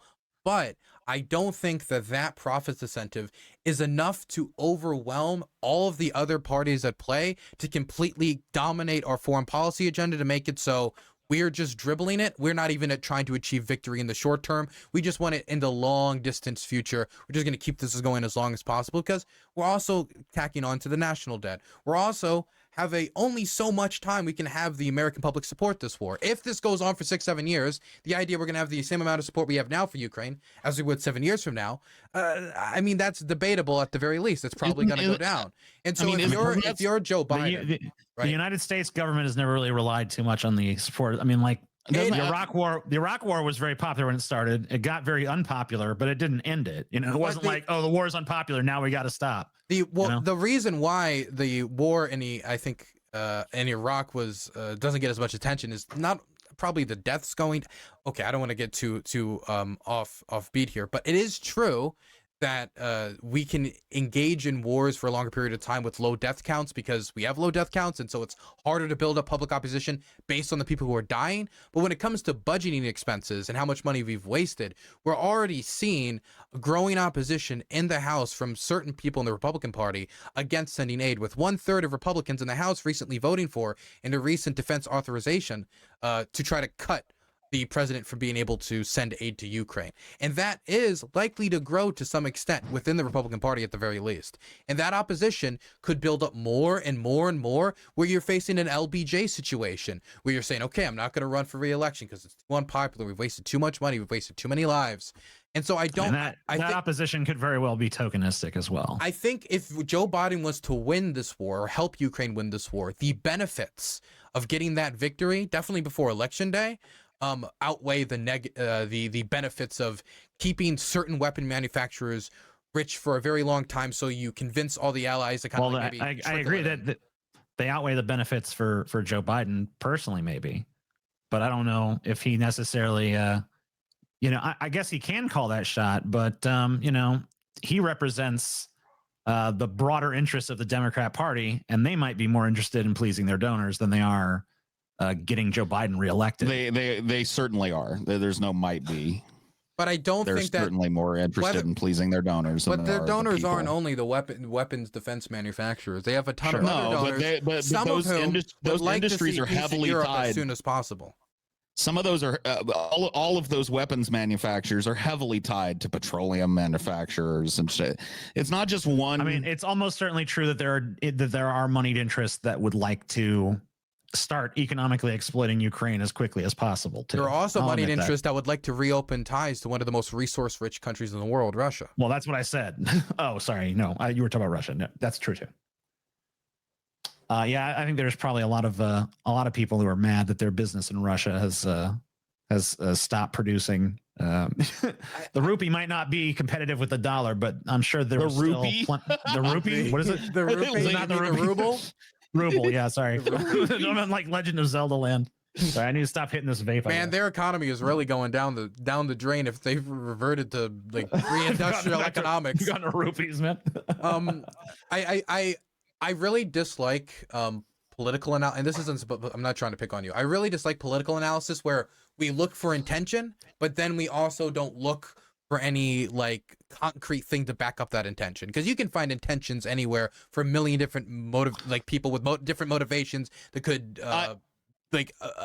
allege a million different conspiracies to do a million different things. But I don't think it's as far-fetched. I don't think that what we're saying is far-fetched as just throwing out a conspiracy. Let me give you an example. I do think it is a little. I don't think it's far-fetched that there's people who are profiting from the war. I do think it's far-fetched that Biden possibly dribbled the aid in the early days and still dribbles aid to a certain extent today in Ukraine because he wants to keep this war going on as long as possible to please those specific donors. That is a far-fetched because there's other, I think, better explanations. I think there's better explanations. He himself. I believe that Biden himself will personally benefit. Not just him. So it's the United States would benefit. It's not just NATO his would donors. benefit. There'd be so many people that benefit. System. Yeah, let's switch back. It's not just his donors. His money is tied up in hedge funds and shit that are all fucking that own this stock. You know what I mean? It's all interconnected. So we're not alleging some fucking like deep state conspiracy where the fucking Raytheon has taken over the White House or whatever. What I'm saying is this is just standard business practice. Business has incredible, indomitable influence in American politics, and it is in the best interests of weapon manufacturers for any armed conflict that's being supported by the United States to go on for as long as possible. I mean, we've seen a whole host of issues. I don't think it's far-fetched to assume that knowing that corporate influence in our government exists and is so strong that it overrides the will of the people. I mean, look at this instance, I do think it's far-fetched to assume. Look at debates like universal health care and stuff. I mean, like, there's so many things that would be to the benefit of the country that are popular among the people that are not done, and we all know the reason why they're not done is because of the influence of corporate money. So, I mean, I don't think you can dismiss that as a possibility for anything. Medicare for all polls in the high 70s, usually fucking increased minimum wage polls, like it's not rocket science to make the very grounded assumption that our politics, especially at the highest level, are heavily influenced by capital. I do think that I don't think it's far-fetched to say that politics is influenced by capital. That is, of course, true. I do think it's far-fetched to make assumptions about the motivations that Biden had when those early days he was dribbling the aid as he slowly increased the amount of aid that we're sending to Ukraine. I mean, both any argument on this has to assume some intentions on okay, Biden's but let part, me listen to this intention that I think this intention is much more clear, because this is the intention that that Western governments have stated, not only Biden, but I think the German government, the French government, other governments as well. In those early days, the first month, and second month and third month into the war, they didn't know how good Ukraine was going to perform. They didn't know if the Russians were just going to conquer the entire country, or they were just going to they were going to be repelled. They had no clue. It was more touch and go, right? It was more touch and go. And so if you're going to drop your F-16s in a country that could collapse in the next month, that would be pretty ridiculous and embarrassing for your government if on national television the Russians were just like, they send these jets over and we capture them, it's now our F-16. It'd be extremely embarrassing if that happened. Are we pretending this isn't an oligarchy? I mean, someone is, but... Well, I'm not trying to pretend that we don't have corruption or that capital doesn't influence politics, but we shouldn't make assumptions based upon what nation states are doing. That's stopping shy of calling it an oligarchy though, right? I don't. So would you say the United States is an oligarchy? Yes or no? Not in the way in textbooks, but capital does influence. How about de facto oligarchy? De facto oligarchy. I probably would not make that assertion. I mean, come on, is this even fucking debatable, Dylan? Not really. I don't think it is. Because it has to be to support your position, right? Okay, but it has to be clear, debatable in order for you to assume some fucking let me ask you a question. freedom-loving intention on Biden's Is part. there any democracy on the planet? Is there a single democracy on Earth? No. Okay, well then that would be my difference. My answer would be a little different. I would say that there are governments which are to some degree democratic on this earth. Are there any true undiluted democracies? Absolutely not. No. I think a democracy diluted by capital influence is not a democracy. It's a subversion of the term. Are you a government of the people, by the like people, for the people, but rich people get to buy the outcomes of government? That's not a democracy. Are you a Marxist or a communist? I don't use those labels. No, I don't. I'm a whatever I am. People have called me a post-left anarchist before. I think you're just a fucking hippie, dude. Well, I am. I mean, I'm not going to fucking contend with that. I am. I will fucking admit I do align a whole lot with the stated goals of the hippie movement for sure. So I do want to put out here that if Ukraine was to, about this money, interesting, if Ukraine was to lose the war, and if the war drags on for too long, that is also, while I think the chances of them completely losing all their territory are very low, there is a possibility that the less land and territory and resources that Ukraine has, the less weapons that they can buy, and the less powerful their military is going to be after the war. And so there is a motivation, I think, to some degree, no matter how this ends for the weapons manufacturers, for there to be an existent, powerful Ukraine. Let me ask. Isn't it all going to come out in the wash if we push it too far to the line and we drip and drab until Ukraine just can't fucking fight back anymore? Isn't that going to precipitate a giant weapons buying bonanza amongst NATO countries? What do you mean? Isn't that going to?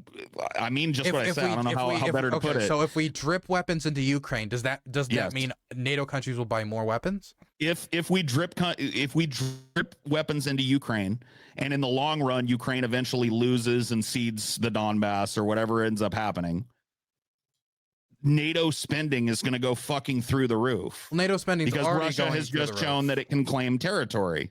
Right? I know it's already through the roof, but this contention that if the war drags on in Ukraine, it's going to somehow hurt the pocketbooks of defense manufacturers. I just don't buy it. In the words of Joe Biden. I guess my primary difference with you on this is that I cannot make these assumptions based on Joe Biden's motivations for doing this. And I wouldn't make this assumption because I think there's, again, an easier explanation about why they dripped and dragged in the early days and why now they're picking it up. And the two main motivations would be early days, don't know if it's going to collapse, government's going to collapse. And the second one, escalation. with the idea that if we send more and more weapons, it could escalate the conflict. Now, with time, that threat seems to have kind of subsided. The idea that if we send the tanks, nuclear war is going to start, that wasn't true. F-16, well, that gets approved. Well, maybe people's concern about that has subsided, but I think that the very real possibility that sending certain types of weapons to Ukraine is going to constitute an escalation is still just as fucking valid as it ever was. How could so how does just because Putin hasn't launched the nukes because we sent some F-16s doesn't mean he won't launch the nukes if we send more. What weapons could we send at this point that could escalate the conflict tremendously? More fighter jets is the first thing that comes to mind. Having more militarily superior fighter jets right on the border of your country, I think could be seen as I think America would see that as provocative. If all of a sudden the USSR was stashing a bunch of MiGs in Cuba, I think America would be a fucking bee's nest of concern about that, right? I mean, it would be somewhat self-imposed if we invaded Cuba. They could have concerns about it. Well, I'm not saying we invade Cuba. But even if we did invade Cuba, it would still be you would still be concerned about that. Like America would be shitting bricks. There's two of you. There's only one of me. Okay. I'm sorry. So when it comes to Russia and Ukraine, the Russians can't really escalate the war much more than they have. They've committed just about everything they have to commit outside of maybe one or two more waves of mobilization, which doesn't get them new tanks, doesn't get them new rifles. Do you know that for a fact? Yeah. I mean, because I've been hearing that same rhetoric throughout this campaign. Russia is on the verge of breaking. If Ukraine can push them back. That's not what I said. I said they can't escalate. That's kind of what you're saying, right? You're saying Russia is on the verge of not being. Let me tell you what I said instead of you telling me what I said. Okay. I said they can't escalate it any further, that they've committed everything they can commit. That doesn't mean they're on the brink of collapse. We couldn't escalate the war against Japan any further in 1944. That doesn't mean we were on the brink of collapse. We did, though, didn't we? Didn't we? Yeah, we figured something out. We kind of escalated that war, didn't we? We fire. My point being that the Russians can't really escalate past the point that they've gone to because they've gone all in. They've done everything they can. They're not all in. They have nukes. The nukes. So I have no good reason to believe that the Russians are considering the use of nuclear weapons, or that I think that there is a large risk that is going to happen. Whether you think I mean, that could be an escalation, though. That is the only option I think they have really left for escalation. Maybe. And if they were to go through with that would be a tremendously can we say, I don't want to say the R slur. That would be a tremendously moronic thing for the Russian government to do. Not only because I agree with that. Not only because of the international not only because I don't think it would make Ukraine submit. I think there's a decent chance they drop a nuke and the Ukrainians still say no. That's the sentiment I hear on the ground, but who knows until it actually happens. But I also think that it would probably box in the Russians, and it's one of the few scenarios where the Chinese and the Indians could agree to a price cap. And now that 50% reduction in Russian energy profits and Russian government profits is now, 80% drop, 90% drop, as they can't export goods to India and China because the Indians don't want to embolden the use of nuclear weapons because they have the Pakistanis on their border. The Chinese don't want to because they don't want the mad dog in North Korea to get any ideas about what he could do on the peninsula and get an idea of maybe I could use this and reunite it. Maybe we can get the Americans to back off. There's so many motivations from the entirety of the world for them not to use a nuke. And we have gotten reports recently that even Xi himself has told him, do not use a nuclear weapon. I'm telling you not to use it. Which leads me to believe that if he was to use a nuclear weapon at this point, the end result, even though it would be on a humanitarian level extremely destructive for the Ukrainians, it would be geopolitically a disaster for the Russians. And that's why they pulled back from it. How about this as a non-nuclear escalation? You just invoked the name of Xi Jinping. Yeah. Xi Jinping. What if Russia goes, okay, you don't want us to use nukes? You give us some tanks and machine guns and fighter jets, comrade. Come. That is a real possibility that a lot of people are scared about, that the idea that the Chinese could start to send over weapons. So far, there's been no evidence that they've started doing that. I saw one political report that said some some machine guns had ended up in Russia that had been mismarked as hunting rifles, but it was like 1,000. It was like nothing. Was this misinformation? Weren't there drones as well that were Chinese? It could have been Chinese drone parts, possibly, like electronics. Chinese manufactured drones that were shot down.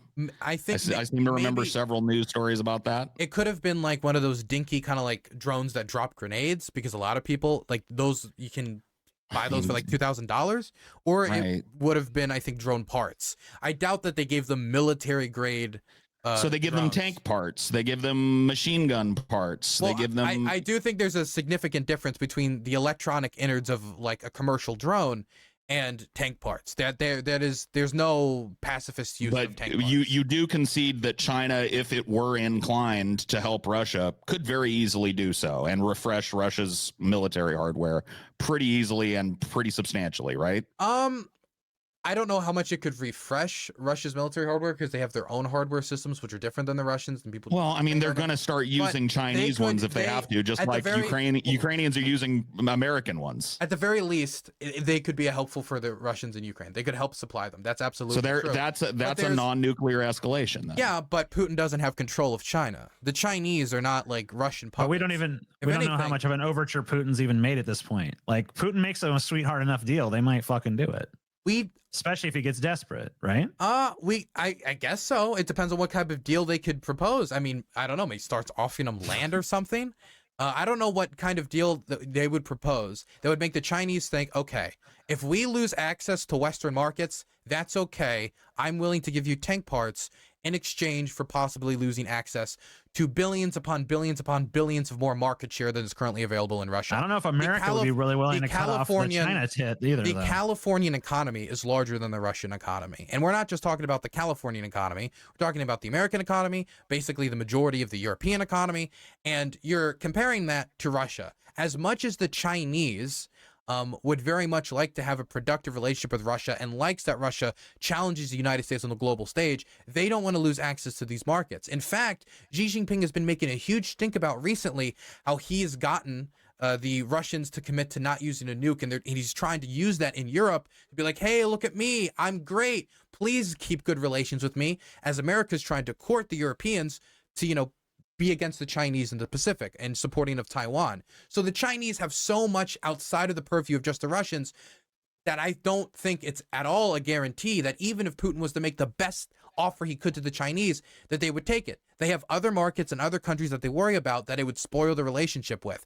They would spoil the relationship with the Poles. There's a lot of things. You realize that you have to be right about everything you've said for this to work, right?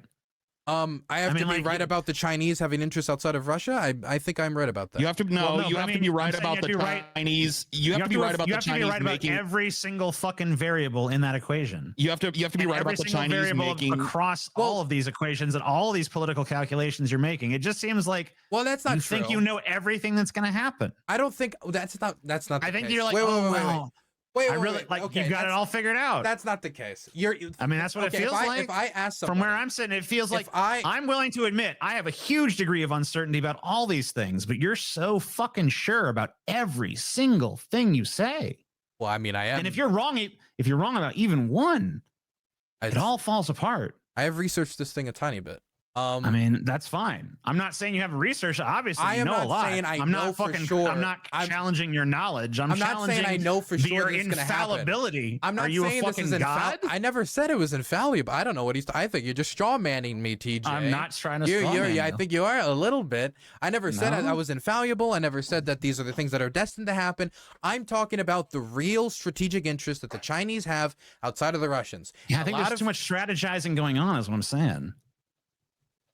Well, you got to think of, that's how you engage in foreign policy. You have to think about people's, if you don't look from the perspective of the people you negotiate with, you'll never understand why they're asking for what they ask for in negotiations. Yeah, but you got to be more open to the possibility of things going fucking terribly wrong. Of course I'm open to the possibility of things going terribly wrong. It seems like you're very not open to the possibility of things going terribly wrong. You're very optimistic on a lot of fronts. It's if somebody says, the Russians could escalate by getting weapons from the Chinese, I am going to have to talk about, in response to that, what type of barriers are between the Russians sending weapons to the Chinese. I'm just going to have to bring it up because I know TJ isn't going to bring it up. I know Paul isn't going to bring it up. Were you going to bring it up?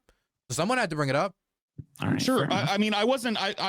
You're acting like we're saying it's a foregone conclusion that China's going to send weapons. Well, no, I'm not saying that I never either, said but you're saying that I said it was that. a possibility.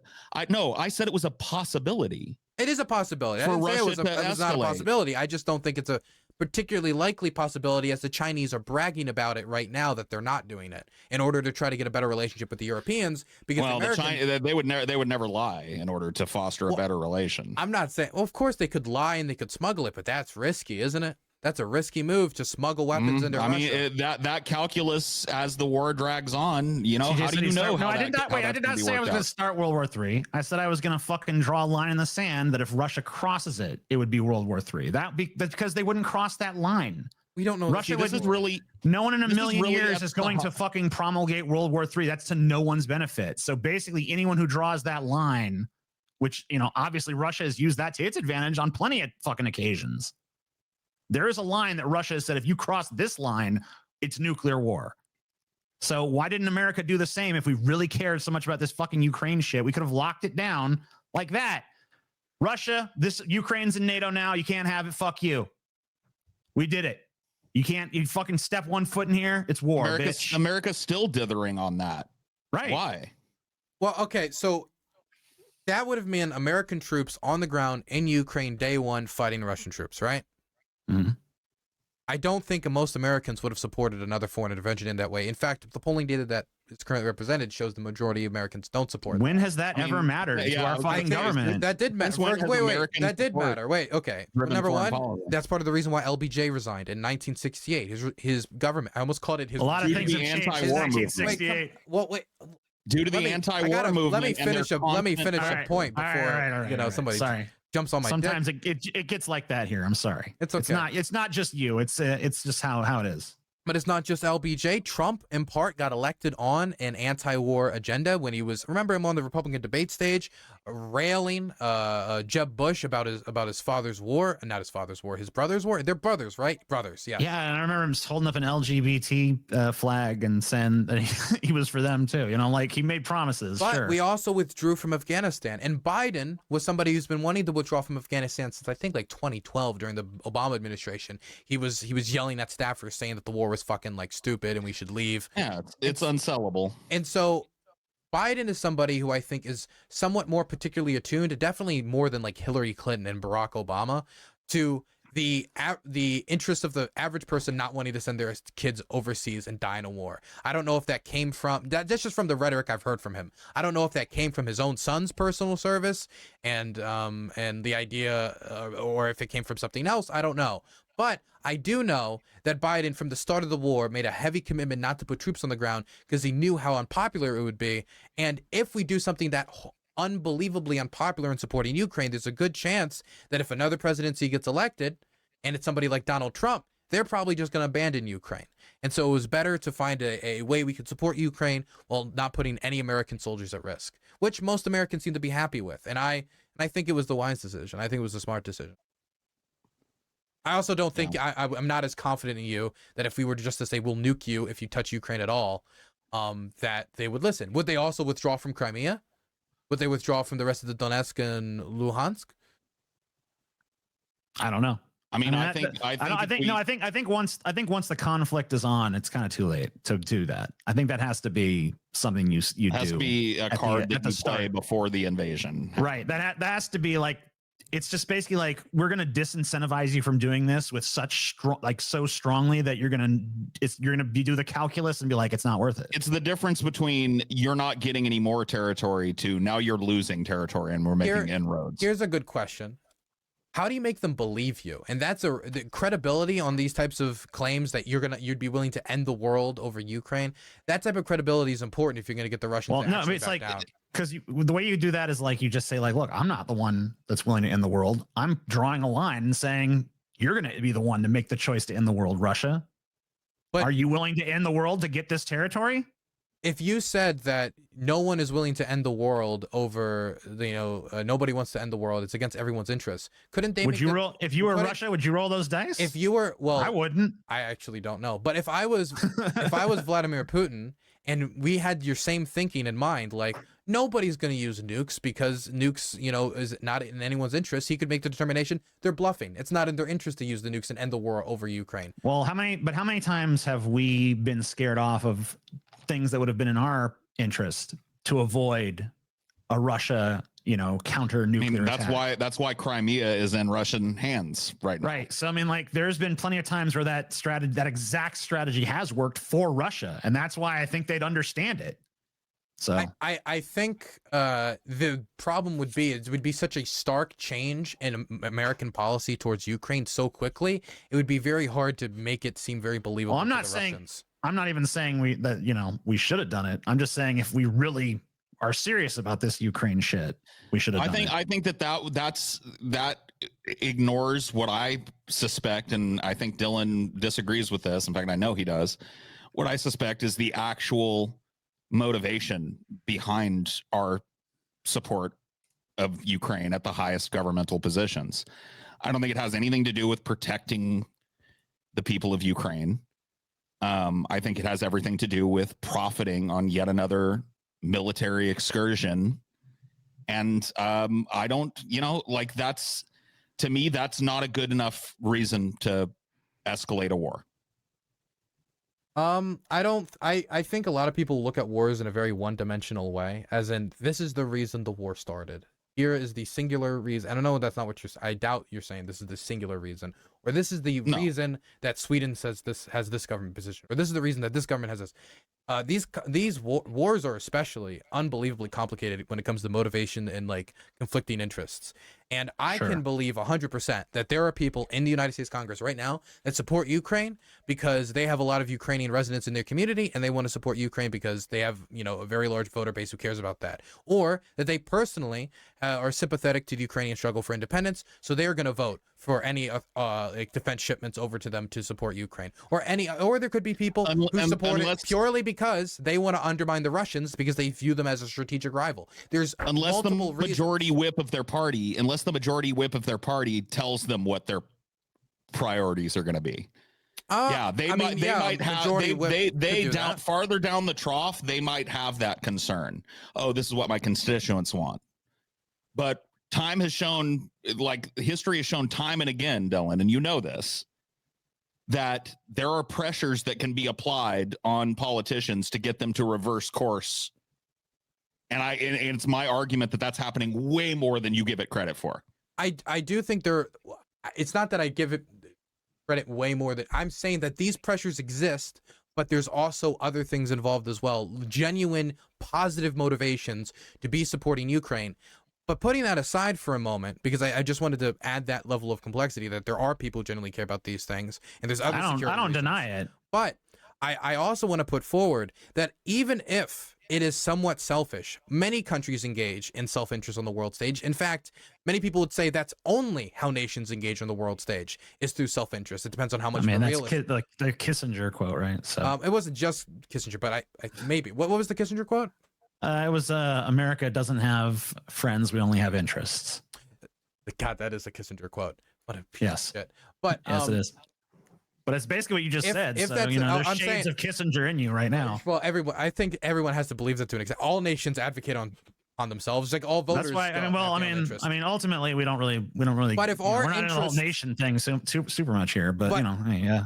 Whether or not those people have that motivation, if the end result is still more positive, not only for Ukraine, but for Europe, and I think global stability as a whole, then whether or not that person is on my team for this specific conflict, that is not a gigantic concern for me. What would be a concern for me is if I then transferred that and then I said, now I support weapon shipments to the Saudi government to bomb Yemen. Now I support the embargo on Cuba. Let's topple the government and replace it. Now I support an intervention in Venezuela to overthrow them. Then once you've allowed them to completely just dominate your worldview, that's when it becomes a problem. But you can work with somebody you disagree with as to why they support an issue. An example.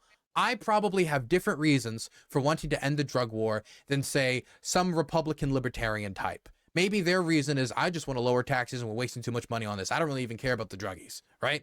Whereas my perspective would be, I think that's up for each person to make those types of decisions about their own body, and you should not, criminalize sickness. we talk about, I'm a big labor advocate, and labor is another space where, you know, you might not, I as a leftist might not word my argument the same way that a right-wing guy that's, you know, sick of the fucking boss makes a dollar, I make a dime, that's why I shit on company time guy. You know what I mean? But ultimately, in the labor space, we can be allies. So I totally agree with you on that point. In fact, I think that more of that needs to happen outside of the political sphere. True. That being said, I just look, and I think this is just a matter of perspective. I do not buy your argument that there are better angels at work here behind the scenes, and that money is just a secondary concern. It's not a secondary concern, but it's one of many concerns. Sure. Well, I'll concede that. I think where we differ is I think it's the dominant concern. I think it's the concern that takes precedence over all other concerns. That I would disagree with.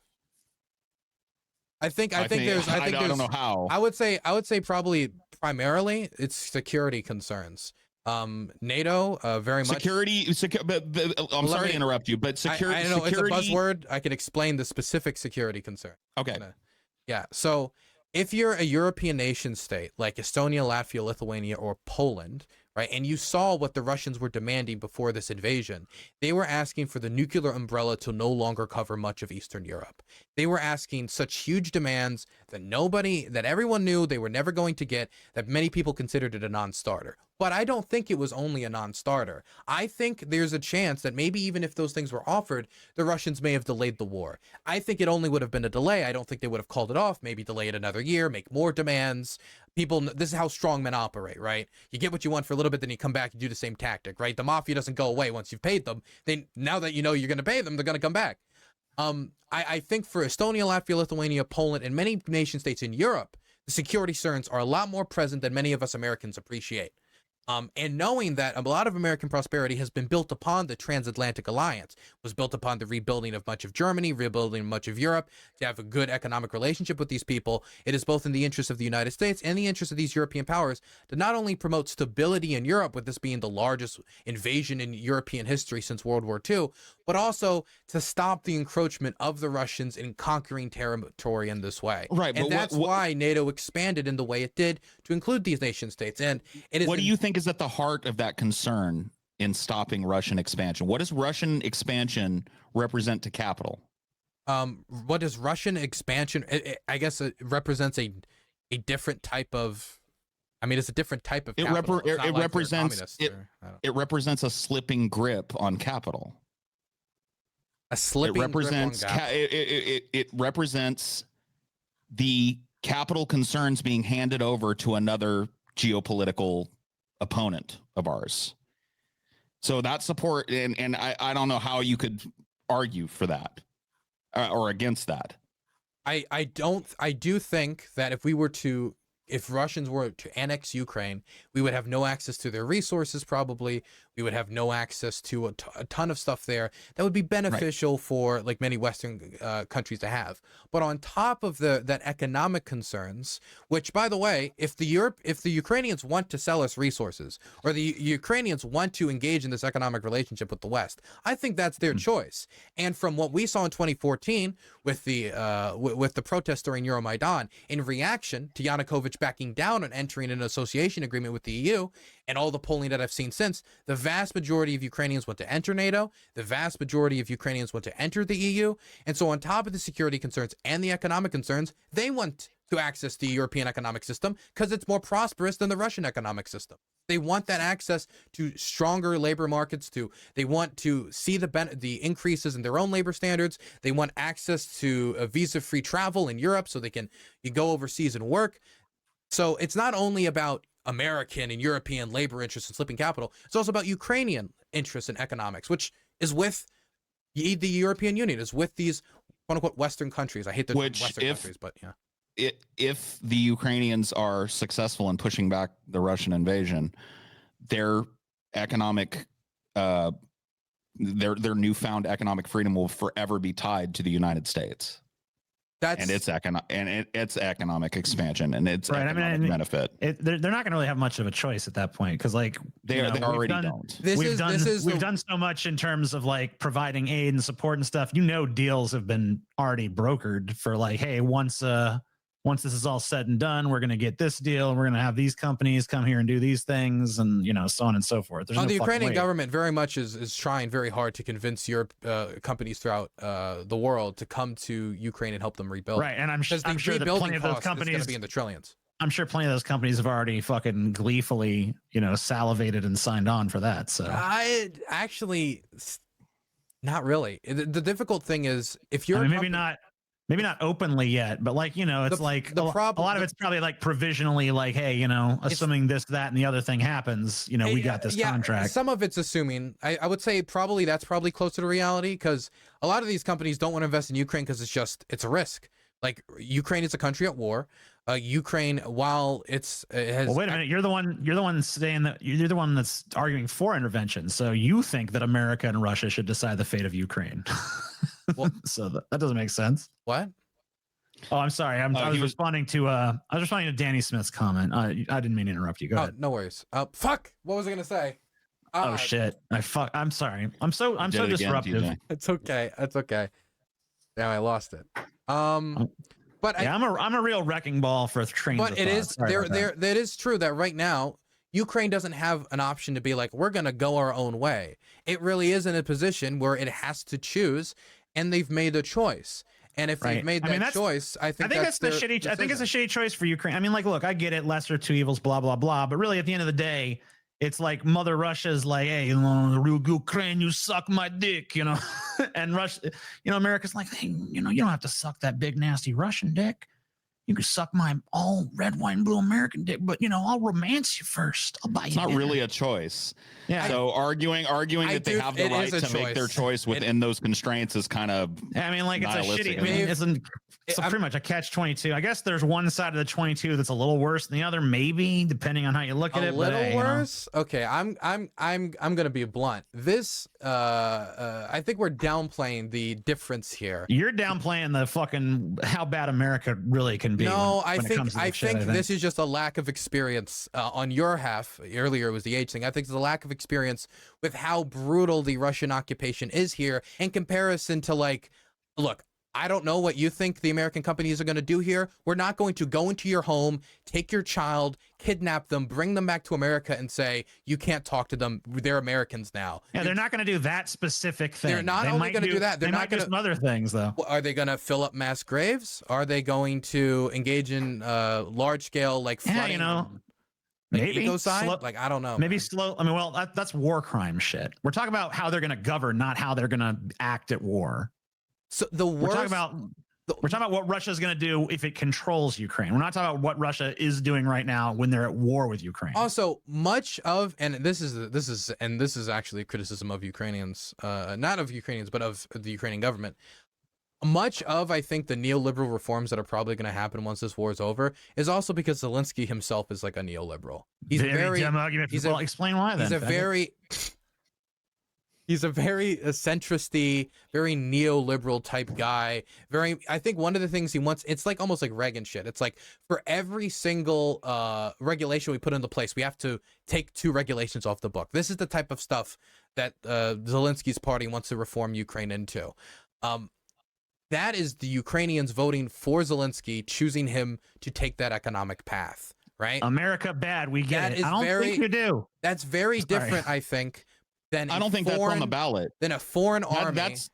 I don't think that's on the ballot for Ukrainians, Dylan. What's on the ballot? I don't think they're going like, we want to be economically exploited by neoliberal government. They're choosing Zelensky over another master. That's not on the ballot for them. Well, number one, they voted for Zelensky, so he was on the ballot. I don't know. That's literally he's on the ballot. Yes. Whether or not Ukraine becomes a subsidiary of the United States is not on the ballot. Actually, well, whether or not Danny, I think actually NATO membership usually comes with a vote. I think that was the case in Poland. That was the case in Estonia, Latvia, and Lithuania. So there might be a decent chance it's going to have a vote that will win because the vast majority. Please don't read this comment aloud and ruin the flow of the conversation. Okay, I won't. Thank you. The fuck.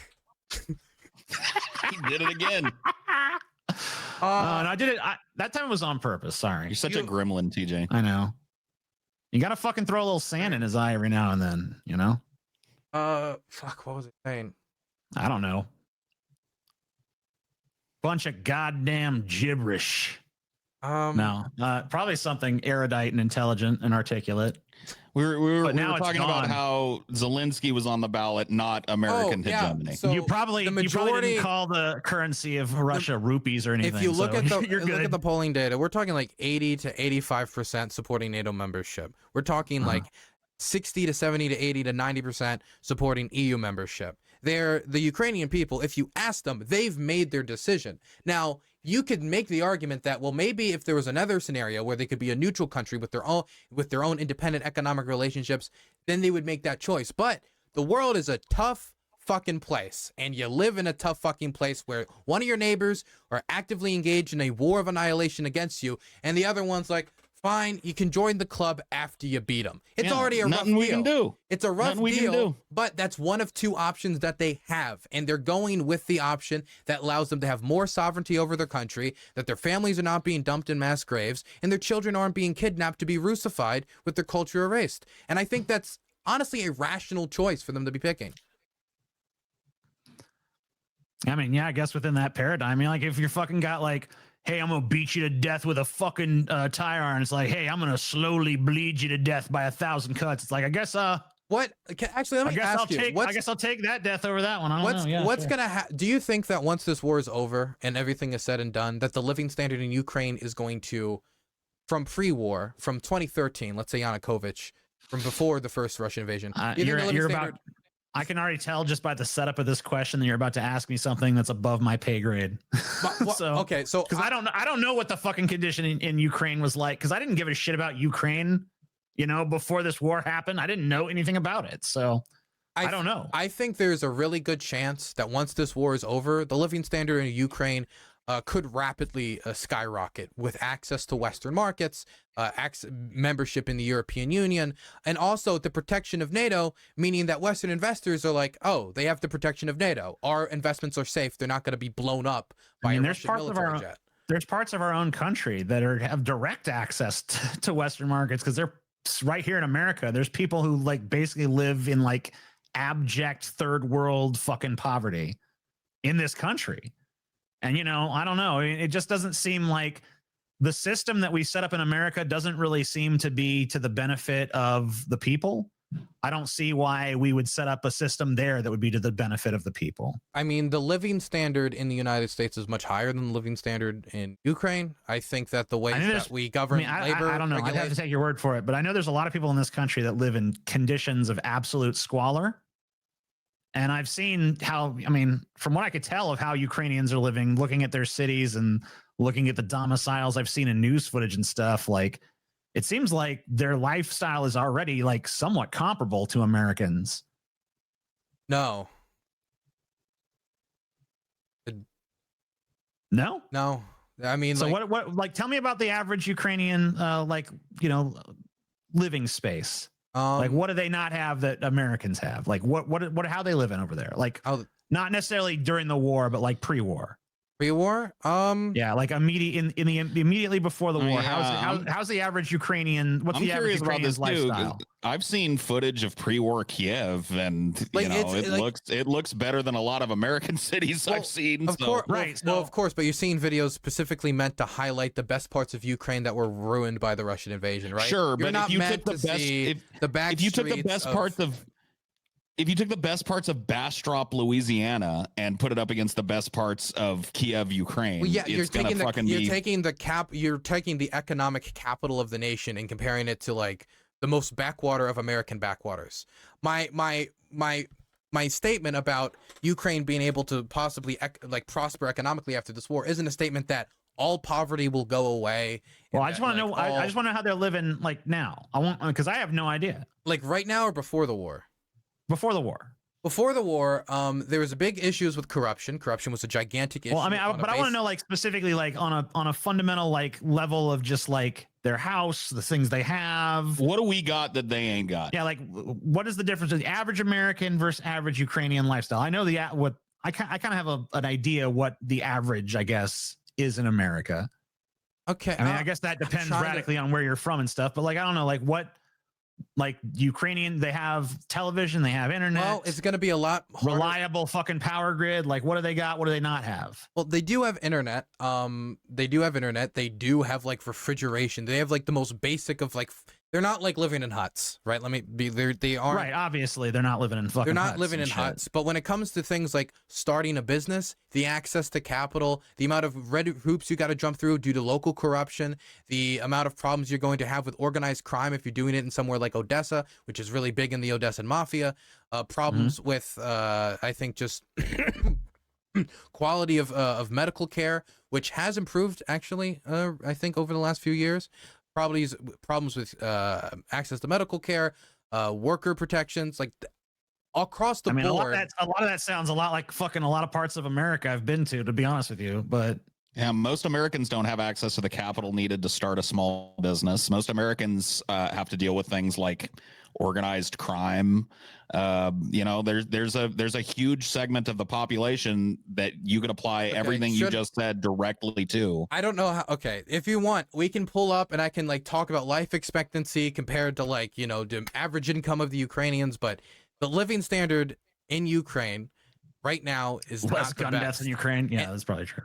Well, of course, right now it's wartime, but I mean, I don't know what I'm supposed to. So, like, you just want to know, like, oh, they have they have more cars. Like, we have more cars in them. Like, what do you want me to compare? Yeah, exactly? that's it. Yeah, I just want to know, like, I want to know, like, average Ukrainian, average American, like, what does the average American have access to? The average Ukrainian does not have access to pre-war. Second, let me just. I can just. Do you want me to just compare like average salaries or? Well, I don't mean salary. Like, salary I mean, not necessarily, because like things could be cheaper in that marketplace and stuff. Like, you know, so let me ask you some questions, and we'll see if we can line this out. All right. I walk into the average Ukrainian pre-war domicile. Is there a couch? Maybe, probably. You probably have a couch, yeah. Is there a little stand with a fucking TV on it or some sort of entertainment thing?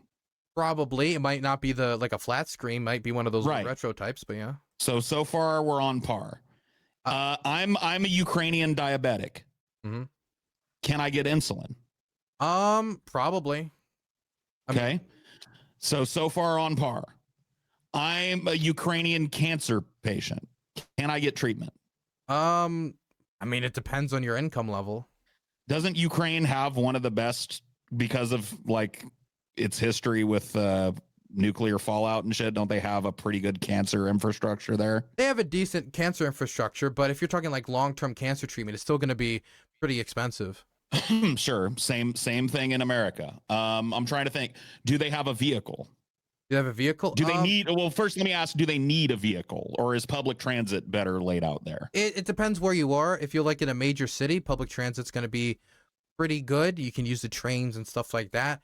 But a lot of communities, like it could still be like an hour and a half to get to work. It could still be like an hour to get to work, and on par with America. I think I walk the average American has more money to spend on cars than the average Ukrainian.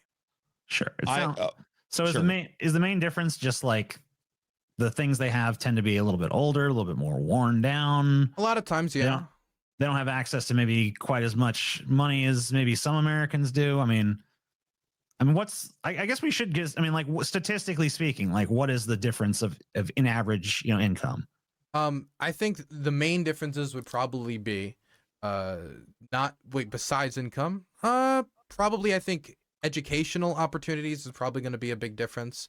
In Ukraine right now, if you're a teacher, you're making like probably about $150 in some of these like village communities per month. Definitely now with the war popping off, with many local educational centers actually telling their teachers not to take overtime, take as much time off, because if you don't take time off, they're not going to have enough money to pay you, and then they're going to have to close down the school. This is due to a lot more money going to, of course, defense and like military spending, and also just longstanding issues with there not being enough funding for education. And a lot of public services are like that. And those issues have also been compounded by, honestly, like more than 2 decades of corruption, and that's ignoring the Soviet corruption just since 1991, since Ukraine's been independent.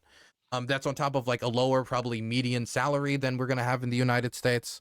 So I'm trying to think of like other things. I think the thing that would be easiest, because maybe it's because my community is full of like a lot of gamers and Twitch viewers. If I'm like, they can't afford this video game, but you can afford it. But a lot of when it comes to consumer products, it just depends on how much you save. Like anyone can like, eventually get a consumer product here, but it's going to be a lot more difficult for the average worker to get like the average consumer product. So you think that they have to work a little bit longer to get the same product? Yeah, usually. Okay. But also, let's just say, do Ukrainians have air fryers? I'm assuming they probably. I mean, maybe. I actually haven't seen. I haven't seen an air fryer here actually. I don't even know if that's like that market has really been opened up there. That's Maybe. kind of a fad, man. Those are just taking off here, you know. Yeah, I They're do just also now starting to get in the air fryer generation. I do also want to say that under Russian occupation, the economic opportunities that will be available are not very plentiful. While right now in liberated, in like what I guess we call it free Ukraine, outside of occupied Ukraine, whatever you want to call it, in Ukrainian-controlled Ukrainian territory, while the economy has worsened due to the invasion, of course, your country's getting bombed, in occupied territory, there are no job opportunities. There is a gigantic exodus of everybody trying to get the fuck out of there, trying to either go to other countries to be as a displaced person, or they're trying to get into like yeah, but I mean, Russia's not really going to be putting too much resources into infrastructure or anything that, you know, for territory they might easily lose again. So they have invested some infrastructure into Mariupol. I think sometimes people exaggerate it. Either way, though, I don't think that if the Ukrainians were able to have control of their own legislator and control of their own country and determine their own economic future versus them being occupied by a foreign power and having their economic policy dictated to them by the Russian government directly, which is what happened in 2014 and started this whole, you know, Euromaidan revolution and spiraled out of control from there in the first place. I don't think that's going to be the most economically prosperous future for Ukrainians, and that's not the future they want. While there are going to be economic interests again and capital in the West are going to try to push Ukraine in a certain way, at the end of the day, the laws that are introduced end on the table of the Ukrainian Rada, the Ukrainian parliament, and the Ukrainian presidency. Under occupation, that is not the case. It is dictated by a foreign power directly through occupation. Danny Smith. Danny, I'm sorry. I think we keep trying to hit it at the same time. You go ahead. Who's Danny Smith? Is he backing me up and bullying you guys? Yeah, he's right. He's right. Good job, Danny. Keep fucking him. Keep fucking him, Danny. No, Danny Smith. If you put words in my mouth that I never said and put quotations around them one more fucking time, I'm going to shit ban you so hard your great grandma will spin in her fucking grave. Okay?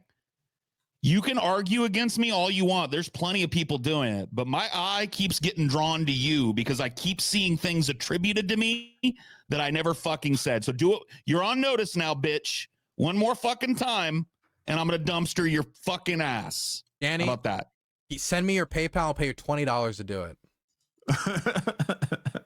Hey, it's worth it. Do it, Danny. If I have my way and Dylan doesn't intercede, you ain't getting paid shit. That is true. So I'd take him up on that.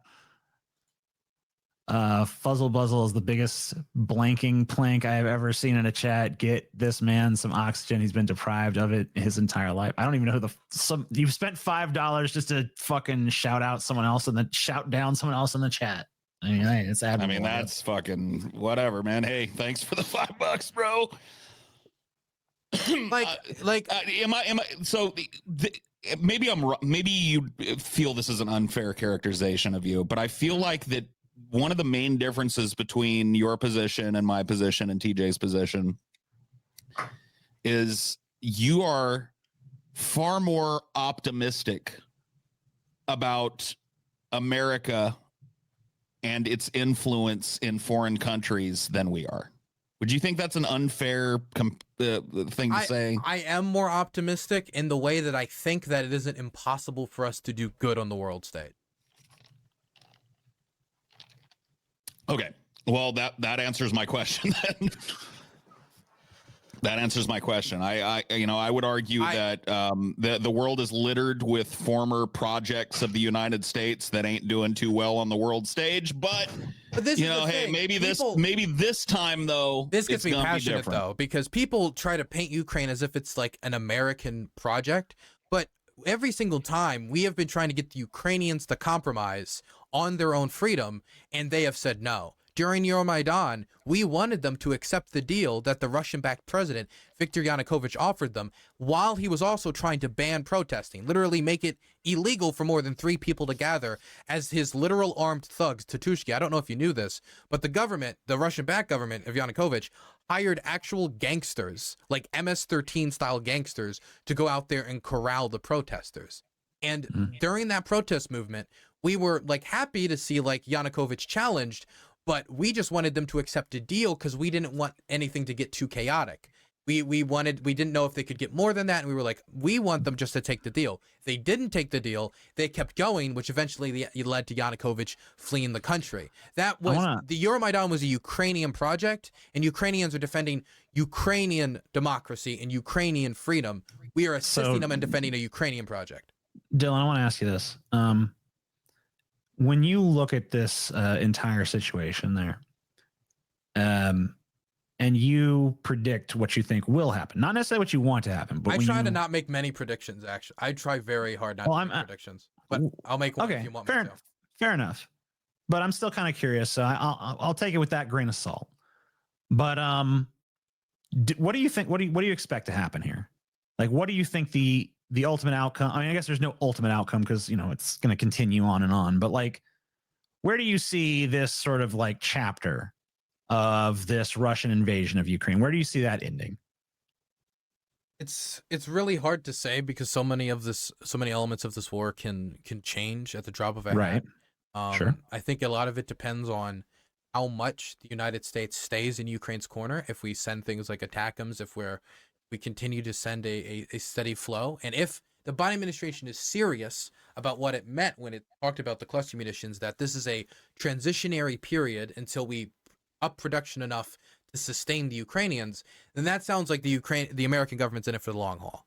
And if European governments are in the same boat as the United States, outside of like Viktor Orban's Hungary, right? Then I think Ukraine has a really decent chance at liberating its territory, because that is a gigantic economic block in their corner. So not only can Ukraine probably keep itself afloat economically, but as these war economies pick up pace, they're going to be able to supply Ukraine, and hopefully they can succeed in their counteroffensive. But the main problem that I'm running into in my community is sometimes people are super optimistic to the point where it's like the war's already been won. That the long arc of history bends towards justice, and the Ukrainian people have shown such resilience that it can be compared to like the Vietnamese or the Afghans. That resilience is so heavy that Russian loss is inevitable. I don't think that's the case. I do believe, from looking at the Russian occupation, that they entirely plan to completely reshape all the occupied territory into a Russian colony, as in deporting everybody that opposes them, arresting everybody that opposes them, killing everybody that opposes them, or torturing those, or hurting those into submission, and enforcing their culture against the native culture of Ukrainians. I do think that's their plan. And if they deport enough people, and if they are brutal enough in those methods, there is a possibility that there's just literally no one left to oppose them, and they replace them all with settlers. We've seen this in history before. We saw it with the United States, an expansion into Native American territories. We've seen it in the Russian government do it before in Crimea in the 1950s under Stalin's regime, when they deported Israel and Palestine to a large extent with illegal settlement expansion. And so that right there scares me, because right now there is active resistance in occupied territory. Car bombings, assassinations, information being funneled to the Ukrainian Ministry of Defense to target Russian soldiers. But if they are brutal enough in the occupation for a long enough period of time without liberation, there could come a day where there's not really many people to liberate. And that would be an unbelievable tragedy if they were able to just radically reshape and like gut 1/5 of the country and some of the most economically prosperous parts of Ukraine as well. Crimea, Zaporozhye, Kherson, and like Donetsk and Luhansk. These are economically productive parts of the economy that they're just gutting from Ukraine, crippling it in a way. It's already an unbelievable tragedy what's going on in Ukraine. Yeah. Not just for Ukrainians, but for Russian soldiers who are, in the very same position in my mind. They are being used as pawns by geopolitical oligarchs, and they're dying, and their sons and daughters, husbands and wives, friends that people will never speak again to. That's an unbelievable tragedy, no matter where it happens, no matter what the auspice is.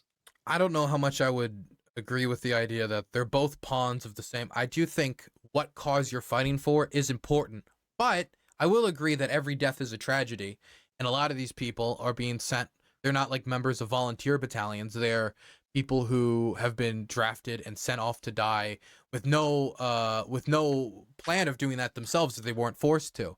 And that type of stuff is a tragedy. And I wish all those people could go back to their homes, spend times with their wives, and they could end all of this nasty war business as soon as possible. Well, we agree on that if we can agree on nothing else. I do just lastly want to say about the future of this war. This war is far from won, and that's part of the reason why I talk about it so much, is because I believe people need to focus on it, because Ukraine fatigue is a real thing. And if people don't know, I think, how bad the situation is, it's very hard to keep people kind of like their eye on the ball, at least when it comes to the American public. The government seems to have its eye on the ball to some degree, but I want to make sure that the public stays informed on what's going on there, in large part, because I really desperately want to see whatever future the Ukrainian people have, it be a prosperous one, it'd be a successful one, it'd be one that safe, they can have their own country, and live whatever way they want to, even if it's not in NATO and not with the West. Yeah, I agree. Let's think about them. Why not? Why shouldn't we think about the? Do you think the average person on be like, they're all monsters, they're all evil, they're pure evil? The average Russian soldier is just bloodthirsty about born bad. They just fucking came out of the womb hating Ukrainians and wanting to fucking kill them. No, Ukraine. Oh, sorry, Ukrainians. It's rupees and it's Ukraine, dude. So Dylan, what do you think? You want to hang out with us? You want to hang out with us? And go ahead. One last thing on this. I don't know how this war will end because I don't have a crystal ball. I know how I would like it to end, but it is dependent entirely upon the West's and Ukraine's allies' attention span and level of commitment and willpower, and how much it will stand with it. The longer it stands with it and more committed it is to stand with Ukraine, the better deal and better off they're going to be probably in the long run when it comes to what they get at the negotiating table, or if they liberate their territory. And the less interested, the less motivated they are, the more up shit creek Ukraine's going to be. That's the only 100% accurate prediction I know I can make, is that is going to be one of the main determining factors. What was the question you asked me, Paul? I was going to ask you. Well, hold on one second. TJ, can you fucking tutor me on how to dodge this type of fucking criticism? Because it seems like you and me have pretty much agreed on, I would say 98% of what we've talked about tonight. And yet the chat is full of, Paul's fucking so wrong on it. Like, how do you fucking offer the same exact opinions as me with the same fervor? It could just be I can around any fucking blowback. I just convinced them all. That's the obvious truth. Well, there's two reasons why. So the first reason is I'm a little bit more diplomatic than you. The second reason why is I'm willing to just like be the fucking clown and shit sometimes. So it's like, whatever, I don't know what the fuck I'm talking about, but here's my dumbass opinion. So, you know, I'm a little bit more like less like forceful and like, I'm fucking right. My whole point is like, I'm probably not right. And probably Dylan isn't right either. And probably you're not right. We're probably all fucking wrong. And what's going to happen is going to be something that none of us even predicted or foresaw. And that's my basic belief. So why is Paul so focused? I don't know. It's not like I'm doing a show where I'm having a fucking Paul, political discussion with somebody in front of a bunch of what's people. Going on, Paul? Yeah, I should have tuned out long ago. You got me there, dude. Yeah, why don't you come sit in and do my job for me, anime avatar guy? Dylan, do you want to hang out with us and find out a little bit about what's going on here in the good old US of A? Sure, I can do 25 minutes. That sound good? Yeah, sure. No, that's perfectly fine. Whenever you got to go, we respect your time. Got you. So. Yeah, just let us know. Like, I want to leave now. It's Goodbye. 6:30 a.m. over here. That's all. Yeah. Oh, Gotcha. Jesus Christ. So, you know, I never really expected this story to have another chapter. You guys remember this fucking dress that everyone was arguing about the color of a few years ago? Oh yeah. And that fucking stupid dress, like, is it black? Is it gold? You know, whatever the fuck. People couldn't fucking determine what goddamn color the dress was. I never thought there'd be another chapter of this, but I have to admit, you know, the story has an interesting little postscript. 2023 update. So here it is. Husband behind dress that broke the internet, charged with attempted murder of wife. Oh, shit. Oh.